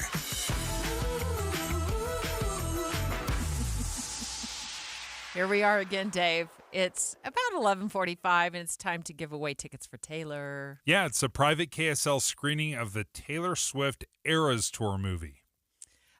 So if you want to be our 11:45 winner, just pull out your phone right now, and I'm going to double-check our word of the day. Is it October 12th? It is. Yes, it's October 12th. It's 11:45. So our word is bracelet. Bracelet. To 57500. That's the number you're going to text it to. Text the word bracelet, and I'll spell it for you because you're all going to leave out one of the E's. BRACELET to 57500. And make sure you tune in to Jeff Kaplan's Afternoon News at 3:45 for your next chance to win. We're giving out keywords 3 times a day. Let's say congratulations to Shauna Farnsworth from Riverton. You were our 8:45 winner from yesterday. Cody Winward from Taylorsville. You were our 11:45, our D2 winner from yesterday. You got the word hero correct. And then there's Connie Larson from West Valley City. She was our 3:45 winner yesterday during Jeff Kaplan's show. Oh, don't forget, Jeff will be back today with another set of tickets to give away. And there is going to be a special edition of the movie show. We're going to call it Taylor's version from 7 to 9 p.m. on Thursday. Steve Sales and Swifty and our producer, Caitlin Johnston, will be live at the Megaplex to discuss the release of the Eras Tour movie, which comes out tonight. I gained a couple of pounds last week. My friend from Soda Weight Loss called me and she said, go weigh yourself. And I hadn't weighed myself in a couple of weeks. And I am 2 pounds up. And I thought, how did that happen? I didn't do that. I didn't eat differently. I have no idea how it happened. It just does. Because it does. Because life happens. Yeah. And so what I talked to my friend at Soda about was, how do I bring it back down? And how do I try new food, something new that'll put the spark back into my smart eating? With Soda Weight Loss, I lost 34 pounds. And here's the thing. The more important thing is that with their help, I am keeping it off. By the way, that friend she's talking about happens to be her nutritionist. And Amber refers to her friend as well. Because they really get to know you. They know where your pitfalls are and where you may struggle. But they're very realistic about the fact that once you reach your goal weight and once you get on the maintenance phase, this is going to happen. You're going to gain 2 or 3 pounds, and then they get you right back on track. The average male loses 3 to 5 pounds a week. The average female 2 to 3 pounds. Find out more. Go to sodaweightloss.com, spelled SOTA. Think Tim and Amanda. It's state of the art. Remember that first paycheck when you started working all those years ago? You looked at the net amount and thought, whoa, what happened here? Ah, the joy of taxes. It could be this way with your retirement accounts.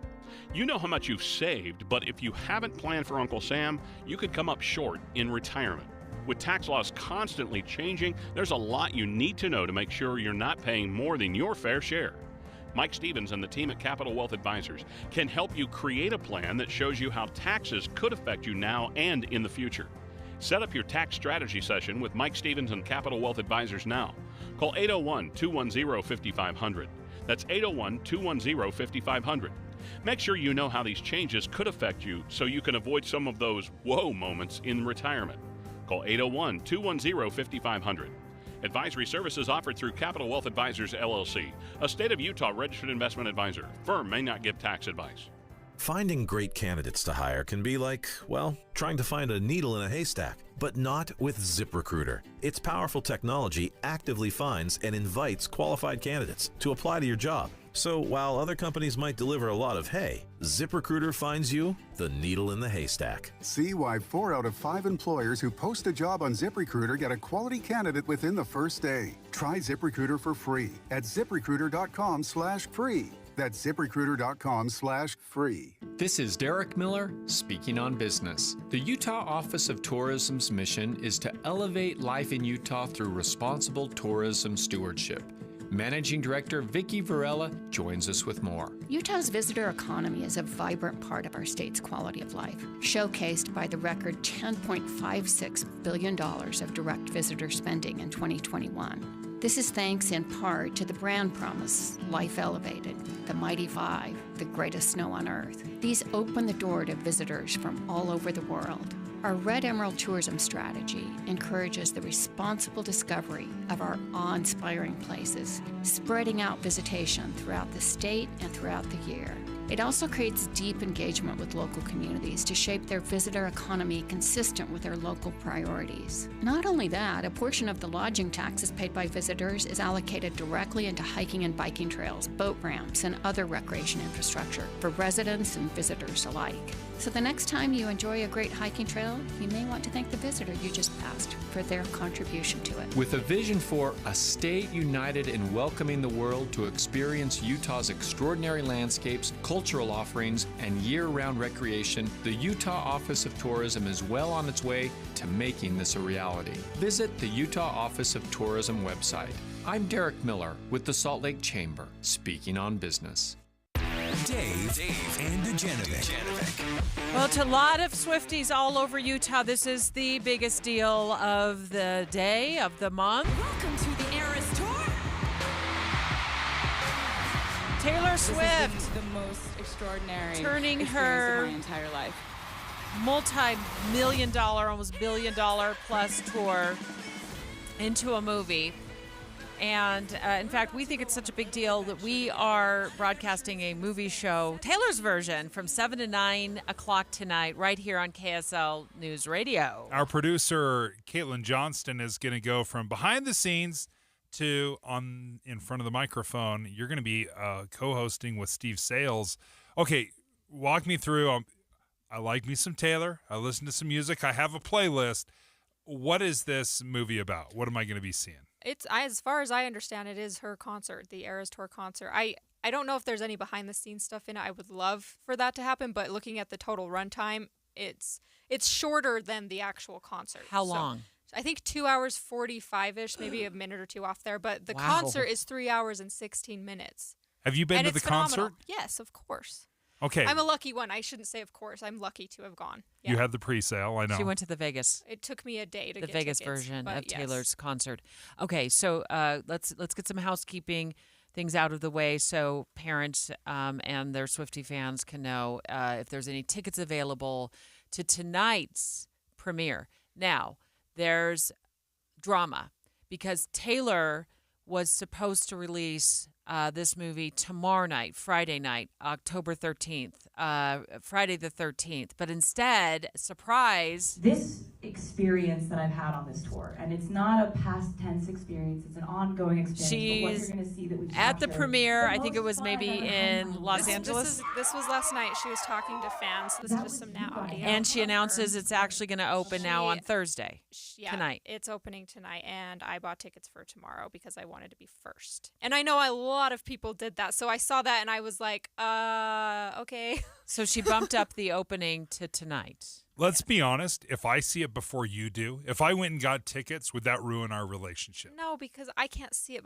because I'm going to be on air. So that's one thing. Dang. But She's going to be our star on air tonight. So That's you the go issue. do your little thing at the Taylor You Swift go movie. I want to see it just And to our see it star before you. producer is going to be well, on the air. You are everyone's going to see it before me now. But Okay. Are there tickets available? yes, I'm looking at right now. I looked at Centerville because that's near where I live, and then Jordan Commons is another popular theater. There are tickets available and decent seats. Like I'm seeing a few. They went on sale at 10, but when they went on sale for the first one, there were tickets, but there were no ticket like 2 seats together, or it was like front row, and you don't want those seats really. So Yeah, because you're looking up Yeah. at the whole time. Okay, so there's tickets available for tonight's tonight's premiere of the Taylor Swift Eras Tour movie. How much are they? 25, I believe. Let me double check. But that's how much it's in the $20 range. Yeah, that's how much I paid. $50 for 2. Does that come with the special Taylor Swift No. Eras Tour popcorn bucket? I'm assuming you have to buy that on its own, and that's another concern I have. If they sell out before tomorrow, before the ones that were on there to buy the Friday night tickets, we're all going to be very upset. That's so a $15 I'm worried about bucket that. These are of. questions I have. It's $15. It's You know worth that. it. It's it's So memorabilia. Okay, it's a $12 collector's cup of soda as well. You have your sports cups, Dave. Give me this.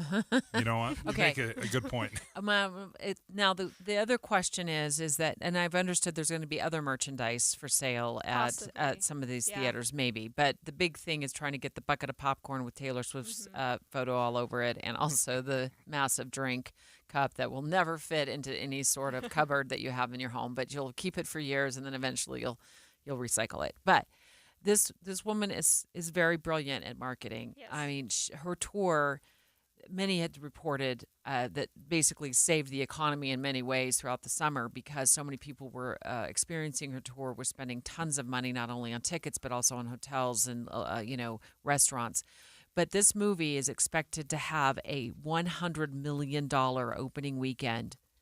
And actually now they're saying maybe with this new premiere night being tonight, $150 million. That's incredible. It is incredible. Does that speak to the level of support that her Yes. fans feel of the Swiftie movement? Yes, like I don't know. She says do something, we do. I don't know why she's hypnotized us all, but there's something about her that she always keeps us wanting to come back because she gives us these little Easter eggs, and she's always doing. What do you mean something. Easter eggs? I can't go Hints. too far into it, but like, for example, she wore blue on the last night of her tour, and then she announced 1989 Taylor's version. But it's just small things like that. I don't have any idea what you're talking Exactly. about. I can't get too far into it. I'll So you save have it. to be you have to be way into it to You understand. do, yeah. But you get there once you're in, and but that's why people keep coming back. She loves her fans, and she's really involved with them, and so. Debbie, you said you were talking about how much of an impact financially she's made. Time Magazine thinks that she's been responsible for this tour alone for $5 billion in being spent in the state. In the country. In the nation. Yeah. I don't doubt it. Yeah. $5 billion just from this tour. All right. Caitlin Johnston, our Swiftie, our producer as well, will be hosting, along with Steve Sales, the movie show tonight right We're here giving on away tickets, too. I'll Oh, put you that out are? there. Yeah, we have more giving tickets. away more tickets to the Taylor Swift Era Tours movie. Mm-hmm. And don't forget, Jeff Kaplan is giving away tickets as well this afternoon at 3:45. You need to calm down. You need to calm down.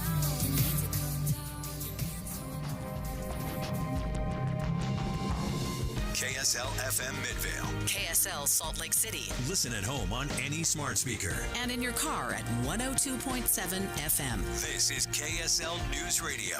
Utah's news, traffic, and weather station.